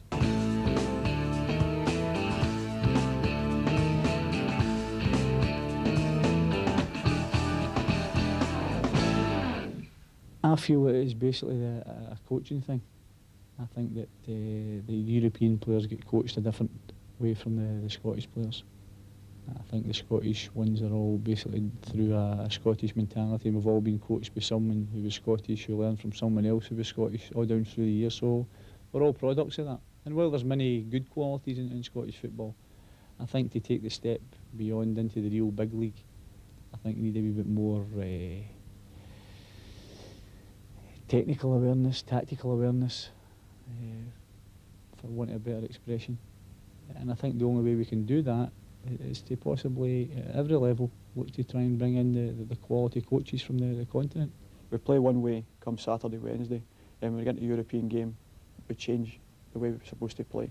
Whereas European teams play the same way, home and away, because they don't need to change their game whatsoever. And I think that's how we're so far behind, and because they're used and they're comfortable at playing in these certain positions, where we are asked, say, the typical Celtic ways to attack, attack, attack. Whereas you get into Europe, you do that, you're going to be ripped apart. So we've tried to bring it into us that we're going to play a little bit, maybe a more cagey game. We've done it very well in Paris last year over there, but we lost a goal late in the game. And I knew when we lost a goal over, we were going to struggle badly at Celtic Park because we'd have to go and attack them. And against very, very good opposition, we'll just pick you off because they've got so much quality. But hopefully we can learn over the years. I think the way the manager's bringing European players in is going to help the younger boys, the Scottish boys that's coming through here. We can see these boys in training. They've got a different mentality to the game. And as I say, hopefully that can rub off on us. And thankfully the manager and Billy Stark seem to think that way as well. With the way they put the work into training, they go and watch the top sides like Milan, Juventus, Ajax. Do you see how they do it? I think that's the only way forward, to see what these people can do and don't be embarrassed to go and learn off other clubs and countries.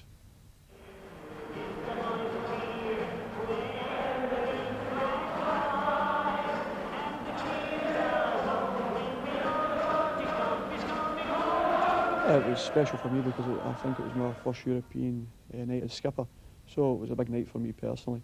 But as you say, we never played particularly well in the game, and to be fair, Kazici were a better team than people gave them credit for, and I'd said that after the first game when we drew 0-0 over there. I thought they would give us a very hard game at Celtic Park, and that's the way it turned out. Long hoisted ball from the visitors, headed away. Now the small side, former Eastern Bloc, playing the ball about with confidence, not overawed, playing in front of this huge Celtic support in a magnificent new-look Celtic Park.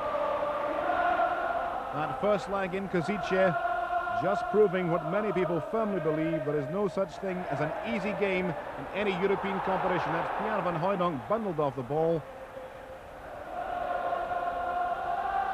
Free kick taken, shots to McKinley, left-footed cross, there's a header by Georges Cadet. Almost on target, the goalkeeper was struggling across the face of the goal line. A great cross from McKinley, and Cadet in front of the defender, a lovely header. Celtic struggling at the moment to find their rhythm as Van Hooijdonk just touches it on McLaughlin. 3 men on top of him right away. Does well to get the ball free, but Kazici pick it up. The flame shirts coming forward. Przenika taken out of the play, no free kick. Celtic get it away, right-footed forwards. 1-on-1 here, Andy Tom, can he get round the defender? He's being hauled back by Chvara. Andy Tom has won a free kick, surely. In a dangerous position as well. And a chance now from the set piece. The goalkeeper on the near post asking for cover, only a two-man wall. Andy Tom, right-footed ball, fires it in. A diving header from Big Pierre, wasn't far away. Yeah, when we talk about this game, we need to talk about the first game as well, because I remember when we played in Košice, it was quite difficult. We lost Simon Donnelly in the second half with a red card, so we had to play, I think, half an hour with 10 players against 11, and it wasn't easy. So we haven't got a goal, so we played a draw there. 0-0, it was a good result for us. But we knew if Košice would score here at Celtic Park, we have to score 2 to go through the next round. So it was quite difficult. Everybody expected a victory, especially supporters. We as well, that's normal. Celtic now building patiently from the back. Patience being tested though by a very well organised Kazici side.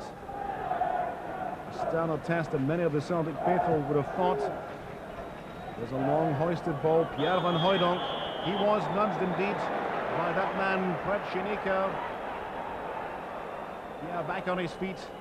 And a free kick to Celtic in a good position. He takes up his post inside the penalty area. Andy Tom, hands on hips. What can he do with the ball from the set piece? It's about 35 yards out. A long run. Is he going to have a crack at goal? He does. It takes a deflection for a corner. That ball was motoring. It came off a Kasici defender, and Andy Tom knows that could have been on target. A wicked deflection, and behind for the flag kick. It was a kind of frustrating night because we just couldn't seem to get the goal that we wanted, to settle our game down and be able to pass the ball about.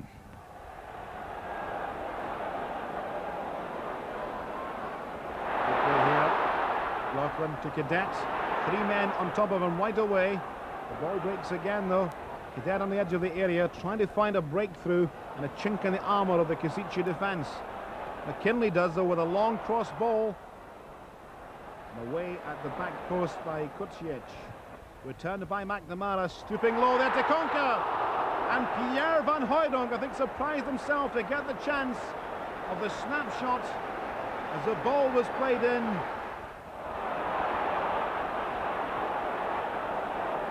Tension in the night sky over the east end of Glasgow, with no scoring in the preliminary game. Now can Cadet make the difference? Gets past one man. Great play by George Cadet. Couldn't beat that tackle though. And the posse of orange shirts get it away. Van Hooijdonk picks it up, slides it through. Cadet claiming he was obstructed. Both players take a tumble. Prachanika, no penalty. Cadet back on his feet. Hughes then looking up with a right-footed floated ball. Pierre van Hooijdonk beaten to the aerial challenge. Second chance for the big Dutchman. Better control. Cadet looks for the 1-2 with Andy Tom. And just in front of him, the defender, Toth, just doing enough to get it back to the goalkeeper. The German denied an opportunity. Kasici breaking upfield. Rushnik with a cross ball. Yanoko beaten by Jackie McNamara. Sliding interception there just as well by Peter Grant. The ball bobbing about though in scrappy fashion. That's a poor clearance. Sobic picks it up. Onto the right flank to Kozic. For Kasici. And the Finnish referee brings to a close a goalless and a very frustrating 45 minutes for Pierre van Hooijdonk and his Celtic teammates.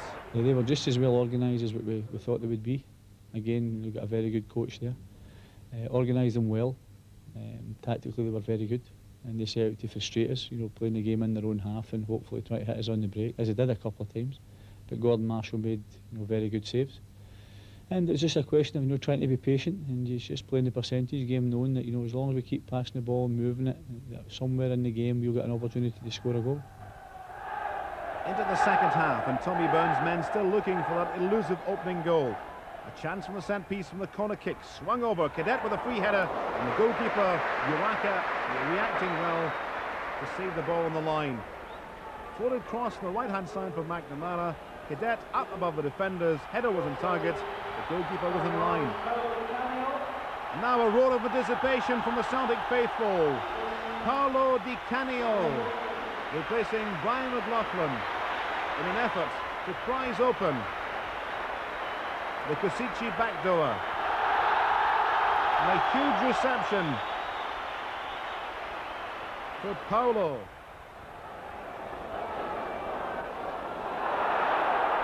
Motoring down the right-hand side, Tom Boyd beats one. He can't beat an illegal challenge, or so think the Celtic crowd, and does the Finnish official. A free kick to Celtic in a useful position. Boyd supplying the cross, almost a header in there. Hitch kicked away, driven in again. Bagatelle fashion by Peter Grant. Now McNamara comes off a Kasici player. Andy Tom. Tom, right-footed chip. Van Hooijdonk heads it into the air. Hughes takes it on the volley, but Buchanio's been decked by number 14, Prachanika, and it's a penalty to Celtic, despite the protestations of the Eastern European sides. The captain being called over by the referee, Kozic. And now Pierre van Hooijdonk keeping his composure. The big Dutchman. A chance to put Celtic into the lead and perhaps into the first round proper of the competition.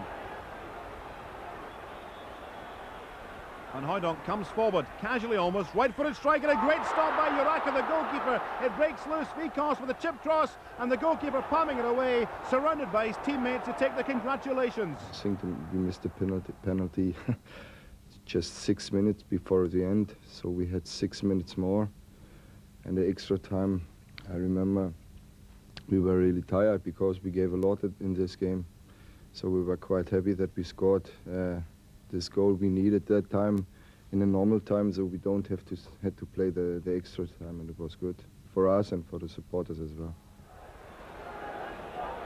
Celtic then trying to find a way through and avoid the possibility of going to extra time, or even further beyond. Good play here inside the penalty area. Tom sets it up across by Vikos. Jorge Cadet, the Portuguese prince of goal grabbers, takes a salute of the Celtic support. Relief around Celtic Park, set up by Andy Toms, run into the box. Little cut back, played back in by Vikos. Cadet reacting and pouncing with the left foot.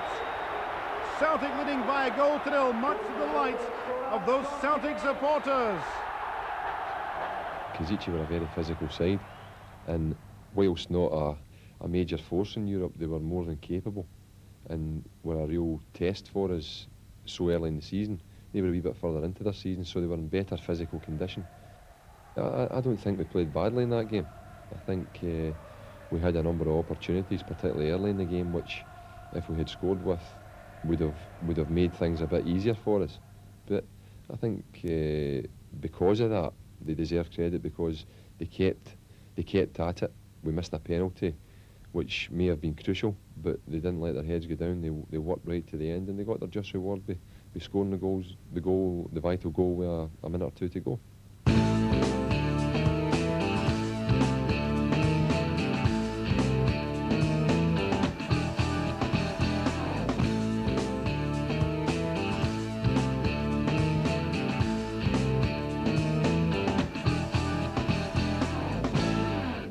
I've got memories of lifting the cup at Hampden.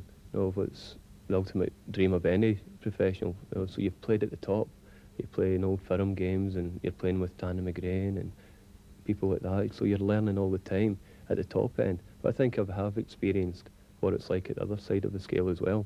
And in a coaching environment, or in the coaching side of the game, that's very important, especially dealing with young players, because it's not all rosy for them all the time. You know, 1 minute they're up, and 1 minute they're down. In fact, there's more low sides to the game than what there is at highs. That's how you've got to try and enjoy it when you are doing well. But always remember you've got to work hard. But I think from the man management side of it, it has been very important. You can go and put the arm round the boys and lift them when they need it, and you can actually feel for them because you've experienced it yourself. We've got 18 lads in here. We work 9 of them are under 18 and 9 who have just left school, so we've got a turnover every year. And you meet all different characters. You've got the kid who's been the superstar since he could walk, and you've got the other kid who's had to work hard at the game. There's some who are very confident, some who need a boost, and you've got to make sure that you handle the group well, but also the individual. Winning the BP Cup and winning the league, I think it's important to Celtic to have winning teams, but in the youth development side of it, the most important thing for Celtic Football Club is to get players through the system, and obviously try and ultimately save the club money. We need the top class foreign players as well, but I think you need your homegrown players who have got the feel for the club and obviously the environment that they live in as well, and they can also help the foreigners to settle in. So it's important that we get the John Paul McBrides, the Barry Elliots, the Mark Anthonys, the Paddy Kellys all through the system.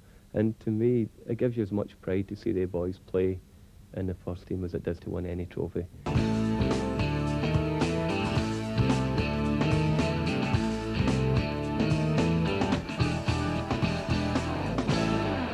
Well, we're absolutely delighted to have him back, because it's been 4.5 months since he last played in the team.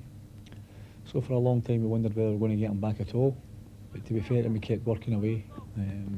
The more he rested it, obviously the better it was. We got it looked at with all sorts of specialists, and the best thing they suggested was rest. So we had to give him as much rest as we possibly can, but at the same time, keep his upper body going and everything. And he's worked exceptionally hard, Paul McStay, and deserves great credit for getting himself back into the position he's in just now. we're obviously benefiting from that, because obviously when you've lost a player that has stature and has quality, they're very difficult to replace. And obviously you miss that, and that's certainly been noticeable in our team. It's been frustrating being left out because of the injury, but delighted to be back. I think it's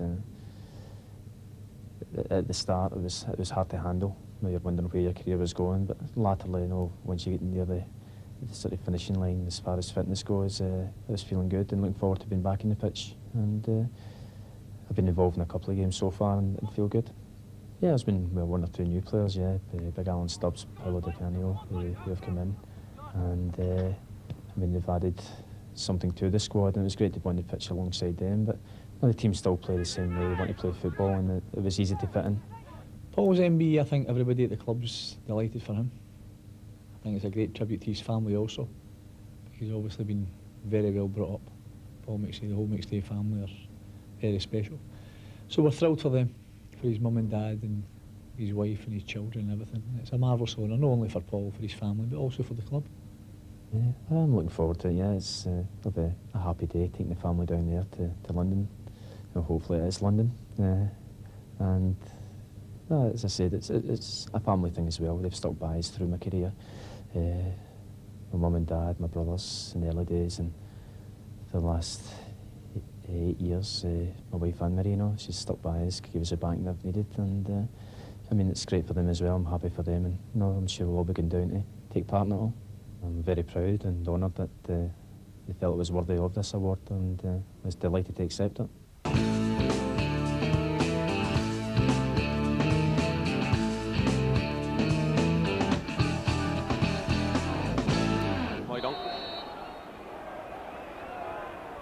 And he hits it well. Oh, magnificent goal.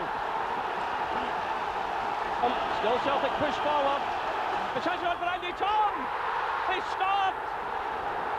Andreas Tom, who scored here last season, with 30 seconds of stoppage time, gets a valuable point surely for Celtic.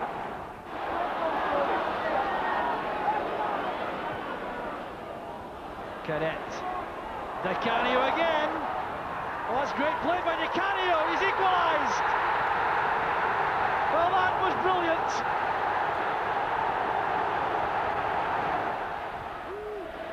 Hughes with a clearing header. Cadet races after the ball. And it's a very good bit of play by Cadet. Doing Gary Tallon a favour, I think. Here's Tom for Celtic second. Brilliant play again from Celtic.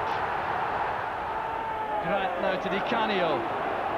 Celtic now the counter, and they could punish Kilmarnock here. Here's Cadet, this could sell it all. 3-1 to Celtic. George Cadet, the maker of the opening 2 goals, the scorer of the third. Stubbs calls there. That was his ball. Good challenge by Grant. And Cadet, now it's Van Hooydonk. Andreas Tom, the Canio's the far side. Cadet's there as well! 2-0. With 14 minutes gone. 2-0 to Celtic. Ball breaks down for Hibs. Peter Grant too plays it through. They've played a minute of stoppage time in this first half. Here's the Canio for Celtic. Cadet's through the middle. Van Hooydonk's the far side. Tom's there in support. Cadet! Brilliant play by Celtic, it's 3-0. Well, I think the quality of play that day, although Hibs went behind early doors to an OG, but we never really let them settle, and then we took the game by the scruff of the neck and really imposed ourselves in Hibs that day, and then ended up 5-0 winners. It was a really good game. The Celtic fans basking in the sunshine and enjoying their team's performance. An afternoon of relaxation for them. They're leading by 3-0. There'll be another one here. There is. Brian O'Neill.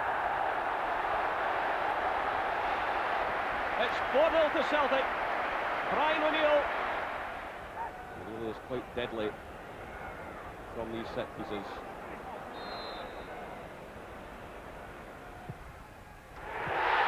It's It's another brilliant goal from Pierre van Hooijdonk. 73 minutes gone here at Celtic Park. It's Celtic 5, Hibernian 0.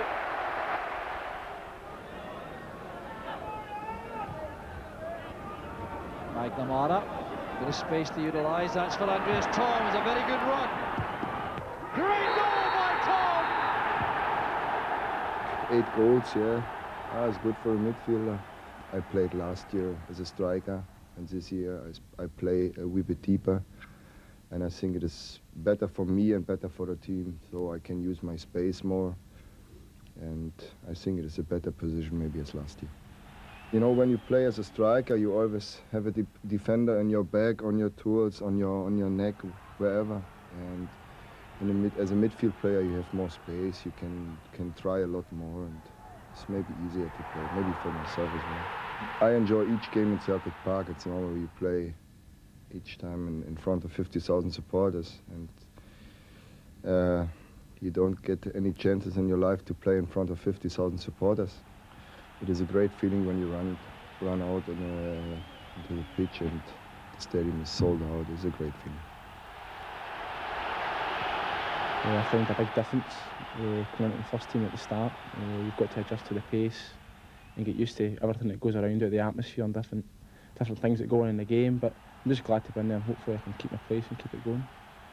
As a goalkeeper, you've got to make instant decisions. I think you've not got a lot of time to think about things, and you've just got to go on with it. Hopefully, sometimes you'll make the wrong decision, but hopefully most of the time you'll make the right decision. 20 minutes to go. Gascoigne steps up. And Kerr has saved a Paul Gascoigne penalty in his first all-firm game, and he's kept Celtic alive again. I think that gave us great confidence when the gaffer stuck with him for that game. I think that's the hardest part of being in the first team. I think you can do well for a couple of games, but I think the hardest part is actually staying there and keep your consistency up. We always felt that Stuart Kerr would be a goalkeeper for us. We just knew from a young age that he was a very exciting and a bit special for a goalkeeper. He'd been capped with Scotland under-21s, and he had good experience in the Toulon under-21 tournament, a world-famous tournament. He went there and done exceptionally well. But he'd always been frustrated, I felt, because, like say, Pat Bonner had been here for so long, and then Gordon Marshall had come in, and he always seemed to be, second or third choice, but never really getting there. So when the opportunity came, we decided to put him in, and we had no fears whatsoever about Stuart Kerr. And thank God he's proved me correct. Rosen again, getting in a good cross. It's Windass. It's Dodds. Great save by Stuart Kerr. Superb save by the young keeper. I felt the most pleasing result so far would have definitely been the Aberdeen game here, where we were actually without Andy Tolman, without George Cadet, without Pierre van Hooijdonk, Phil O'Donnell, Paul McStay, and we'd put in the likes of Chris Hay, Brian McLaughlin, Simon Donnelly played, Jackie McNamara, and Stuart Kerr. So we had about 5 players under 22 playing that day against the team that have done very well this year, Aberdeen. They've spent a few a couple of £1 million in improving their squad. I think that's been proved in their performances. So it was a difficult game for us to be minus so many players. But that was the most pleasing because the young lads went in and done exceptionally well for us on the day. And it was a great result for us and one that we needed at that time.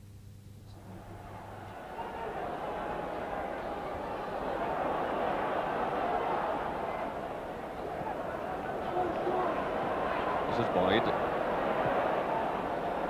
Oh, slip there by Zvetanov. This is Simon Donnelly. It's Di Canio! Paolo Di Canio open to scoring. With 70 minutes gone, it was a slip by Zvetanov. Simon Donnelly pounced. The cutback from him. And Di Canio finished it off.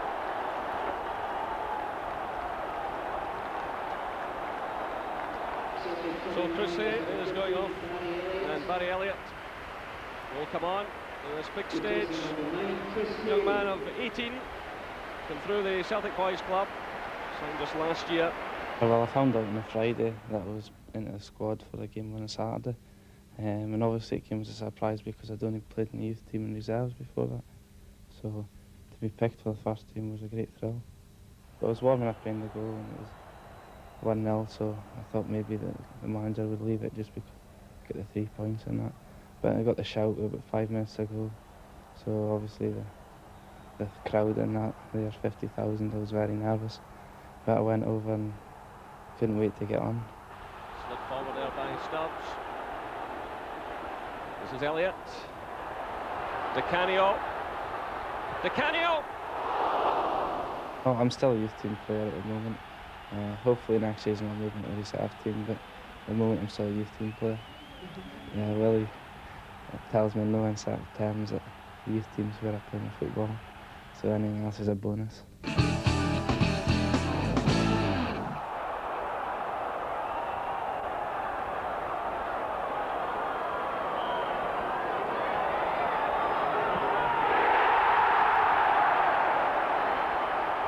Going into the Motherwell game, certainly very difficult because, you know, obviously the club's on a bit of a downer, the supporters would turn up in a bit of a downer, and it's a question of, you know, getting to the players and saying to them about the positive things in the Rangers game, that they've went into Ibrox and they've played so very well. And with a wee bit of luck we could certainly have won the game and would have deserved to have won the game. So we concentrated on all the positive aspects of it, getting the players to have their minds focused and getting out here and getting ourselves 3 points against Motherwell.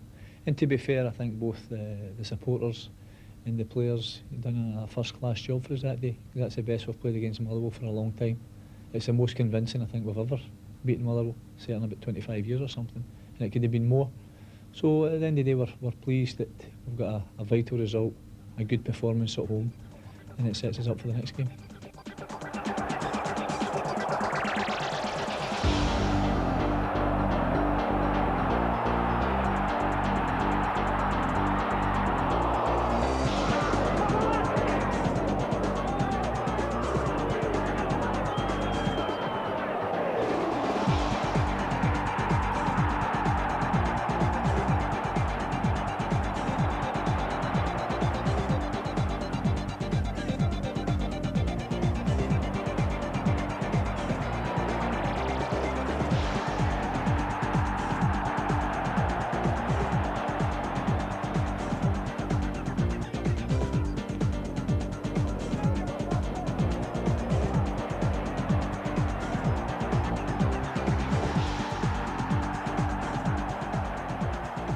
Our hopes are the same as what they were at the start of the season. And I think that at the moment, if we win both our games in hand, Rangers are, I think, 8 points ahead of us.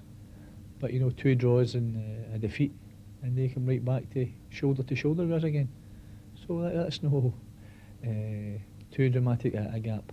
I think if it was the old league, then you're talking about they'd be 5 points ahead. So certainly if they were 5 points ahead, they wouldn't be too far away. So it's just the fact that it's the same results will bring us closer to them. So we've just got to make sure that we keep improving, we keep raising our standards. We'd certainly like to bring in 1 or 2. Well, hopefully we'll do that before now and the end of the season. And we'll get the target that we're hoping to achieve.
St Andrew's Day is celebrated by Scots the world over, but the 30th of November 1997 will be remembered by every Celtic supporter as the day the Coca-Cola Cup was won. It was Celtic's 10th win in the League Cup tournament. Exactly 40 years before, a Celtic team inspired by centre-forward Billy McPhail had won the trophy for only the second time, with one of the club's most famous victories. Rangers were humiliated 7-1 in that final in 1957. McPhail scoring a hat-trick after Sammy Wilson and Neil Mochan had put Celtic 2 up at half-time.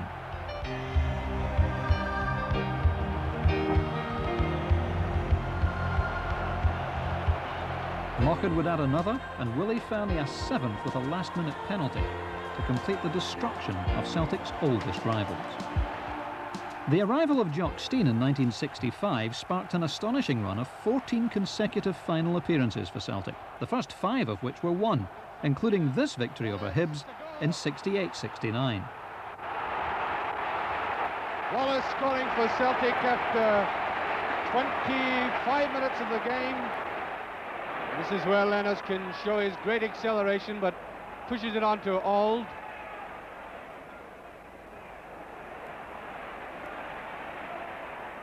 Here's Chalmers, he's not offside, a great chance. Here's Auld, it's a goal. Goal by Auld, following up beautifully. Celtic 2, Hibs nothing. Johnson with it, there's a good one, Lennox has scored. Brilliant piece of play by two very good friends, of course, Lennox and Johnson. Lennox getting the credit as the goal scorer.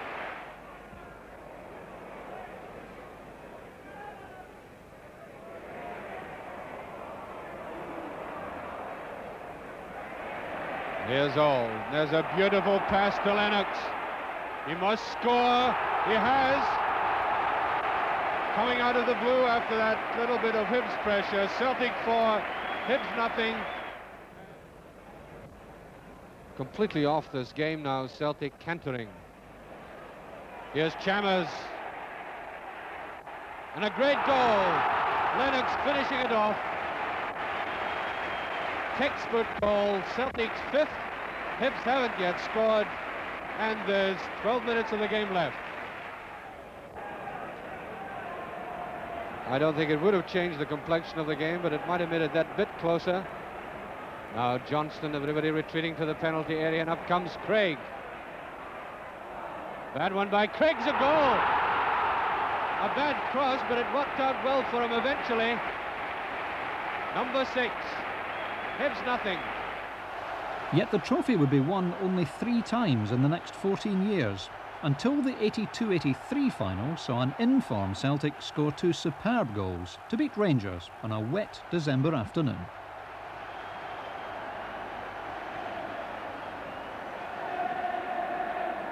Robin. A good position for Celtic, and that's a goal.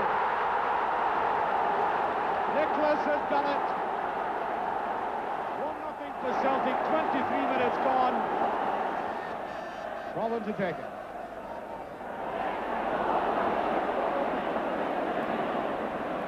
Second chance. Clellan down, and that's him. One of the cloud, number 2. Incredibly, it would be 15 years before those fans could celebrate another League Cup win. The road to glory in 1997 began with an away tie against Berwick Rangers, who moved the match to Tynecastle, but never looked like removing Celtic from the competition. I think we're up 5 or 6 in the first half, and you know, it's easy after that. Again, you know, you've got to get out and treat these games properly. You know, we've slipped up a few times in the past ourselves, and we did that, and we came away with a great result, really.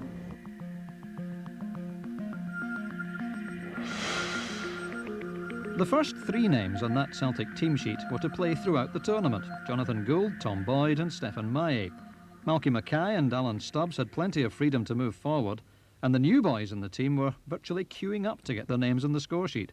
Most of them succeeded in a crushing 7-0 victory over the 3rd Division side. The opening goal on a sunny August afternoon came after just 16 minutes. Celtic were already beginning to spread the ball around and were looking confident. Tom Boyd whipped in a left-footed cross. Darren Jackson headed in. The keeper failed to hold it, and Jackson made it 1-0. Just 5 minutes later, it was 2-0. This time, a Craig Burley free kick. Malky Mackay was there with the header, and it was an easy goal for Henrik Larsson, later to be voted man of the match. 7 minutes later, with barely half an hour gone, Andy Tom whipped in the corner. Once again it was Malky Mackay with the header. Once again it was easy, this time for Reggie Blinker. 7 minutes before half-time, and Celtic made it 4-0. Stefan Mai played a large part in this one. Lovely ball down the left to Blinker. And although Henrik Larsson missed it, Martin Weghorst certainly didn't. Great goal from 20 yards for the Dane.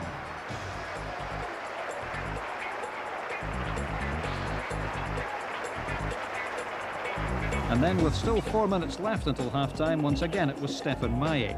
He starts the move. Reggie Blinker and Darren Jackson are involved. And then Mai, with a terrific run down the left, whips in a cross. And just look at this for a volley from Andy Tom. Half-time, Celtic 5, Berwick Rangers 0. Into the second half, and Simon Donnelly, who had come on for Andy Tom, notched up 2 goals in the last 20 minutes. It all came from a Jackie McNamara throw, lovely 1-2 between Donnelly and Larsson, and an easy goal for the striker. Then with 6 minutes left, a lovely bit of skill from Tosh McKinlay to set up the 7th for Simon Donnelly. McKinlay plays the 1-2, lovely piece of trickery, 7-0 Celtic.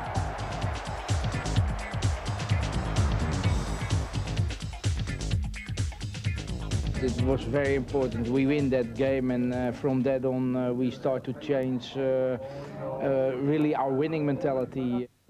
We lost our first 2 league games, and we were going there in midweek, and it was very, very difficult. We knew St Johnstone would be, and they performed very, very well when it was only an injury time penalty that, an extra time penalty that got us a victory, and just scraped through there.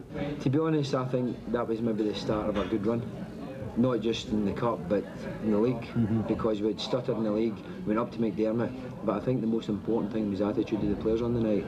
We won the game 1-0, but the most important thing, we fought for everything, which we maybe lacked a wee bit in the first couple of league matches, and I think I'd always go back to St Johnstone as the start of a good run for Celtic this season. Celtic's lineup for that crucial match at McDermott Park showed 3 changes from the side who had beaten Berwick. Simon Donnelly and Phil O'Donnell, who had come off the bench at Tynecastle, were both in from the start. And David Hanna played an important part too in those tension-filled couple of hours in Perth.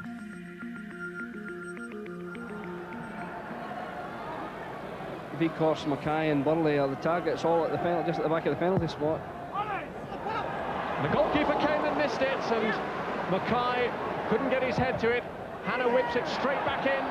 The queue of players going for it. Here's O'Donnell, Simon Donnelly. Again, they're queuing up in front of the goalkeeper, and it's flicked over the top by Burley.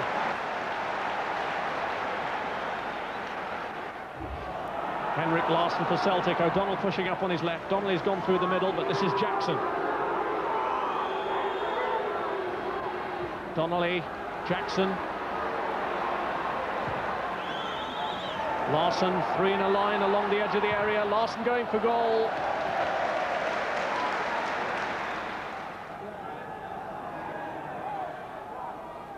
Kane. Sekelioglu. And Davidson has turned up. And the header from Scott hits the post. The header down was from Scott, aimed towards Preston, but Boyd was there. This is Jackson. This is Burley. Larsson was looking through it. The middle. And Jackson's whipped it across towards O'Donnell. And the goalkeeper had to come, dived outwards for it. Weghorst looks to put him back under pressure. And Donnelly loses out to Kane. Quillen. Sekelioglu. Teased his way round one man, and he's got the cross in towards George O'Boyle, and a vital touch from Jonathan Gould to take it away from his direction. Yeah, great save. Teasing the wall from its 10-yard position. It's Larson! And just wide.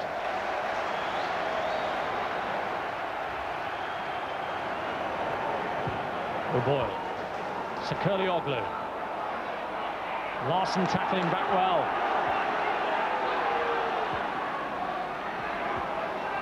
Henrik Larsson.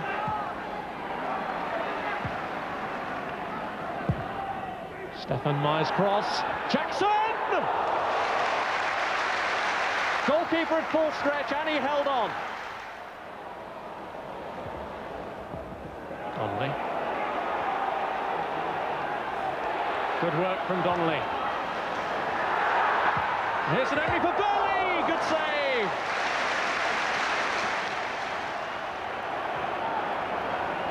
Donnelly. Jackson. O'Donnell and Larson waiting. It's Henrik Larsson's header. And in comes Burley. Goalless after 90 minutes, the tie moved on into extra time, where the deadlock would be broken in dramatic fashion. And Jansson's team approaching the turnaround in extra time without making this breakthrough, despite the fact that St Johnstone are down to 10 men, and Davidson is given the penalty. Handball given against Davidson. But now it's down to Simon Donnelly's nerve. We wondered if this game would be settled on penalties. It may well be settled on a penalty in extra time. Donnelly has scored for Celtic.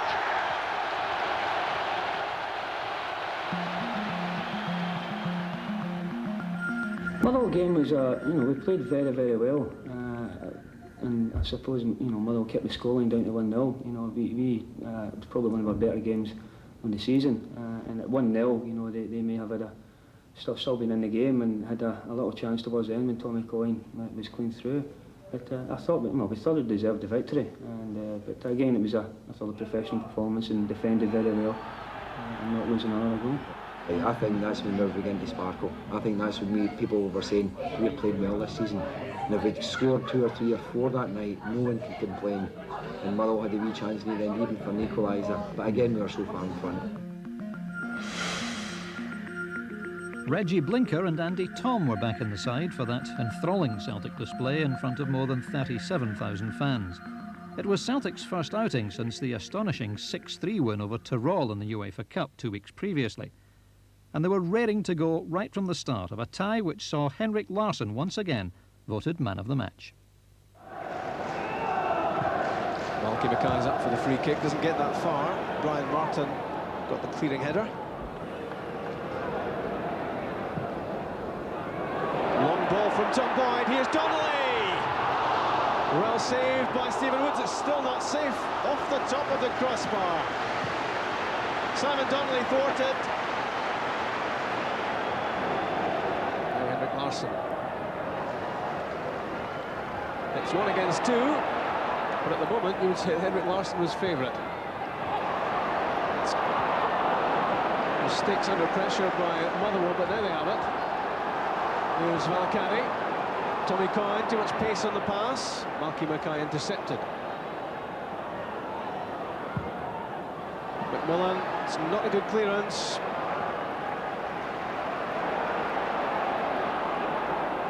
Andy Tom with Larsson on the outside, but he can go himself.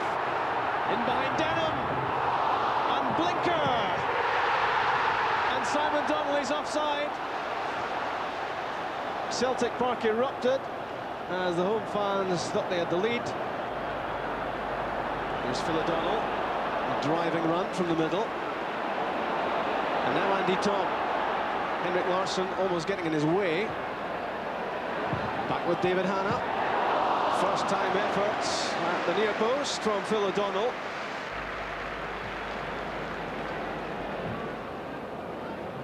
Good control from Donnelly. And plays it off simply to Reggie Blinker. Now Henrik Larsson Trying to find a way past Valakari. It's a good ball for Andy Tom. Donnelly can't quite get there. Lovely move by Celtic.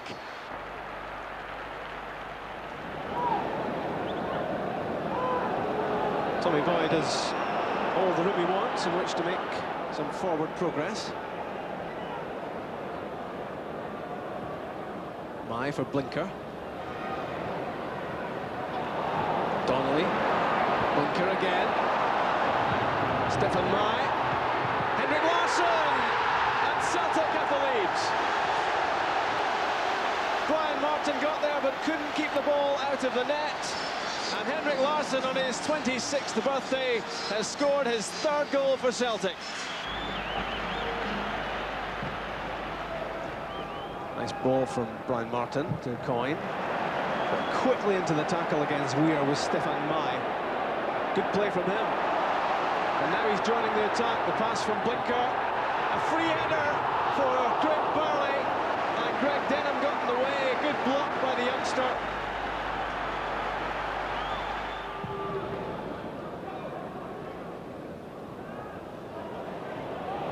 Two good head flicks, first from Larsson, then Blinker.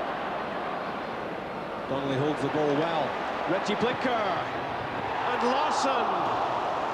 Great chance.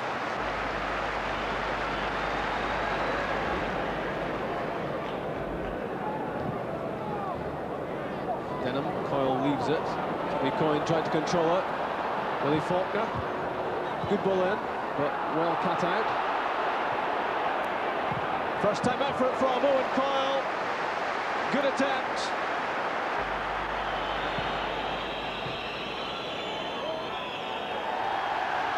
And that's time up. And Celtic are in the semi-finals of the Coca-Cola Cup.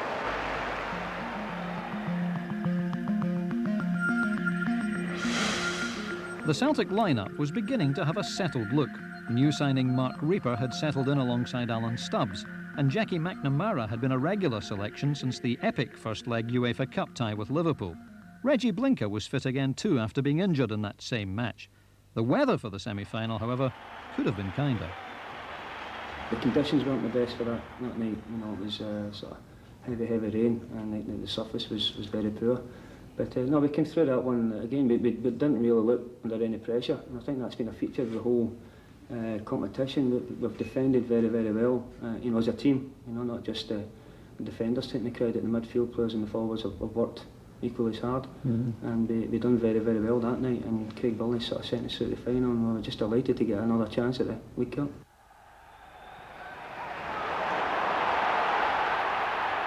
But it's McNamara with another great burst. Barnett got a touch, facing his own goal. It was a desperately difficult ball to defend, but maybe typical of what we're going to see tonight in these conditions. Hasn't been too much played up to the shrewd head of Andy Smith, and that knocked down away from his colleagues. Well, Blinker lifting the quality. Here's McNamara. Comes out for Burley. Well, that was a skimming try that had Westwater worried about the left-hand side of his goal.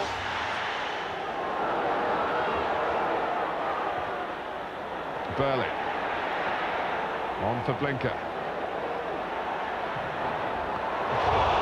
It's a corner. It was touched away by Westwater. A really stinging drive from Reggie Blinker. Reaper beaten by Todd. Back for Blinker. McNamara. And well stopped by Westwater again. Here's Smith.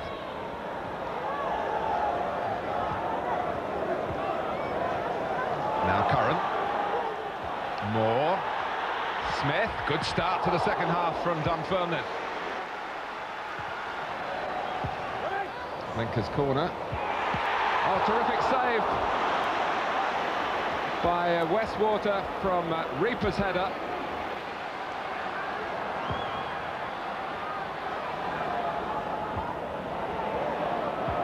Sergio Duarte.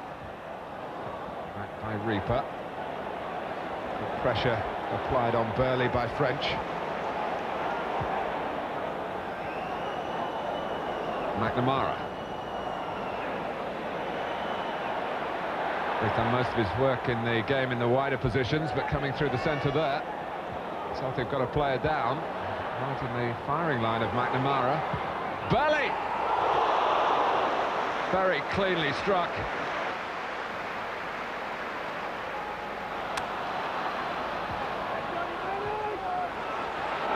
Larsson's nicked it back for Celtic.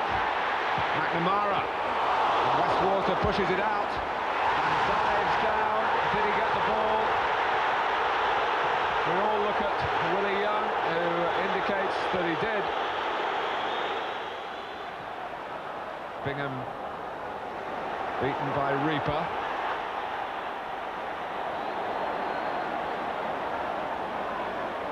McNamara.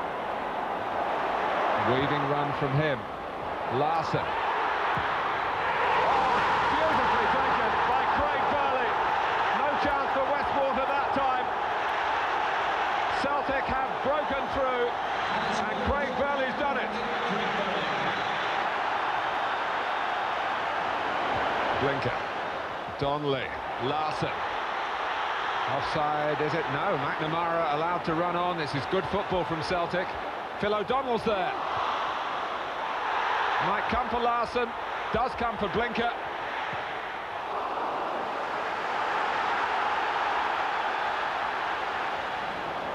Curran going in with the sort of purpose that Dunfermline need even more of now. They've had plenty of it in the game to this point, but they're chasing this game.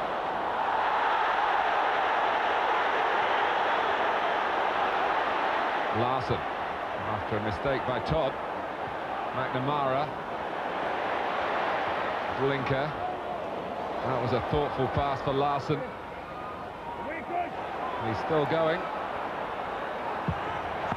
And Westwater has to save from Boyd.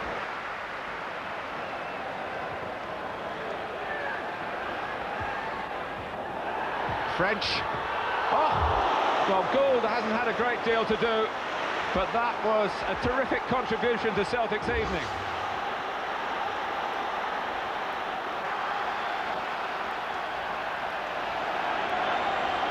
Dunfermline trying to muster everything that they can for these closing moments here.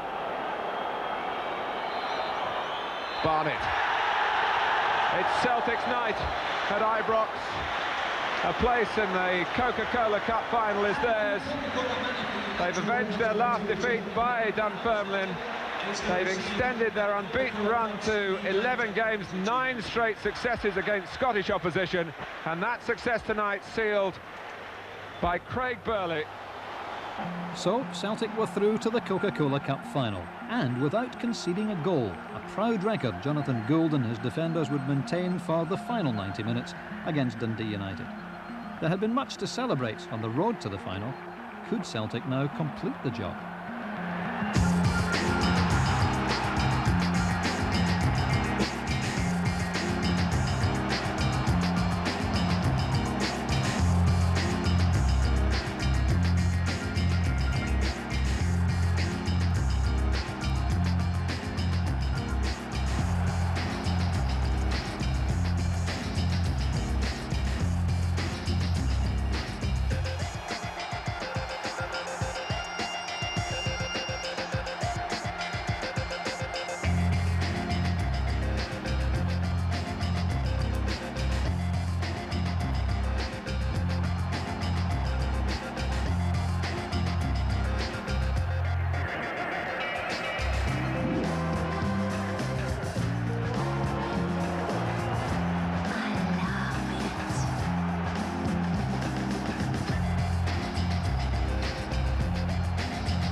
Wim Janssen's selection for Celtic's 22nd League Cup final appearance contained few surprises. Andy Tom had to play after scoring twice in the 4-0 league win over Dundee United 7 days previously.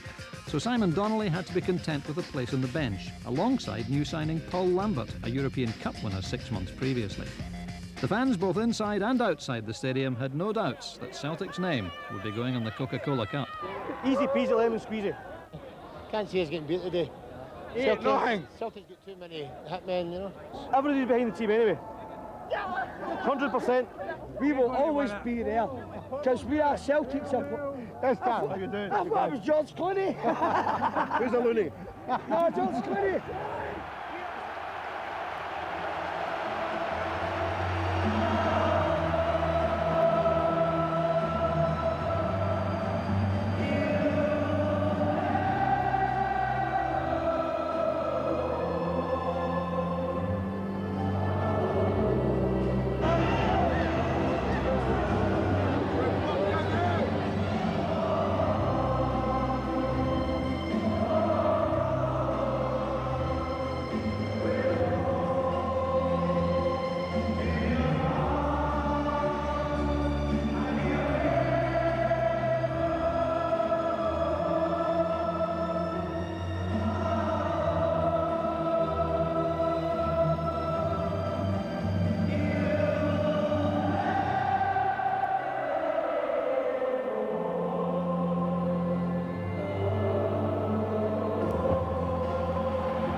Nervous few minutes before the teams emerge from the tunnel, the expressions on the players' faces hinting at the emotions within.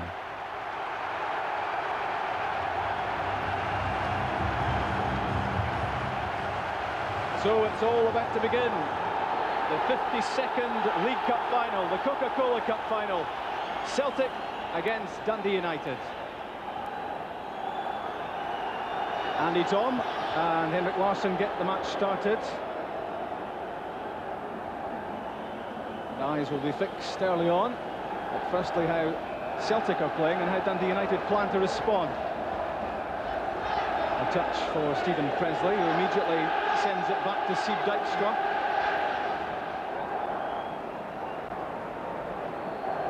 There's Mai, Blinker. Teasing Skoldmark, trying to get in behind. It's a good ball in, here's Larsson. For Weghorst, struck it well.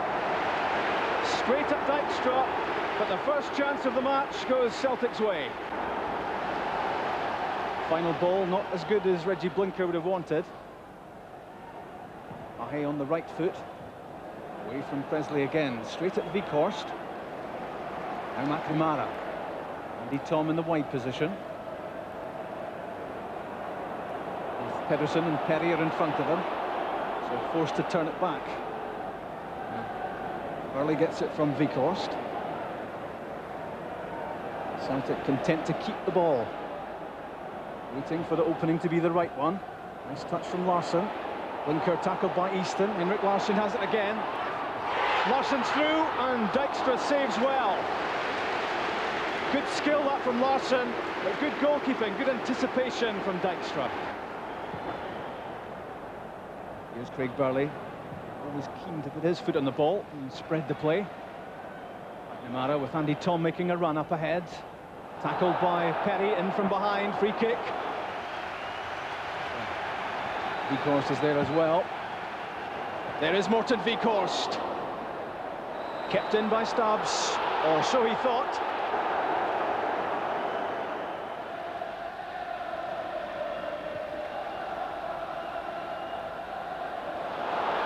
Here's Olofsson, a typical bursting run from him, but that was a beautifully timed tackle by Alan Stubbs.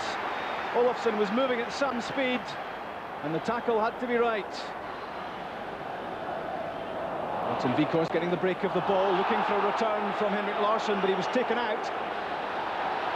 There's Mark Reaper up in the box alongside Henrik Larsson. Reggie Blinker just outside the area. Andy Tom is over the ball. And away from Zetterlund. Ahe to Blinker. Good work by Winters. Closing down Blinker.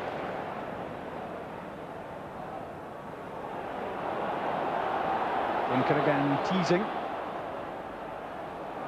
Mahe is behind him. First time in. Boris Malpas first there. McNamara doing the chasing. Here's Tom. Vikhorst making a run. It's a good run too. He's got some time to have a look here. And there's the opening goal! It's Mark Reaper! 20 minutes gone, and Celtic make the breakthrough. Mark Reaper so nearly didn't play in this match because of a calf injury. But there he was, popping up in the attacking position, and when this ball was flighted in from Vikhorst, Reaper was always the favourite, and his header left Steve Dijkstra a spectator. And what an important goal that could prove to be.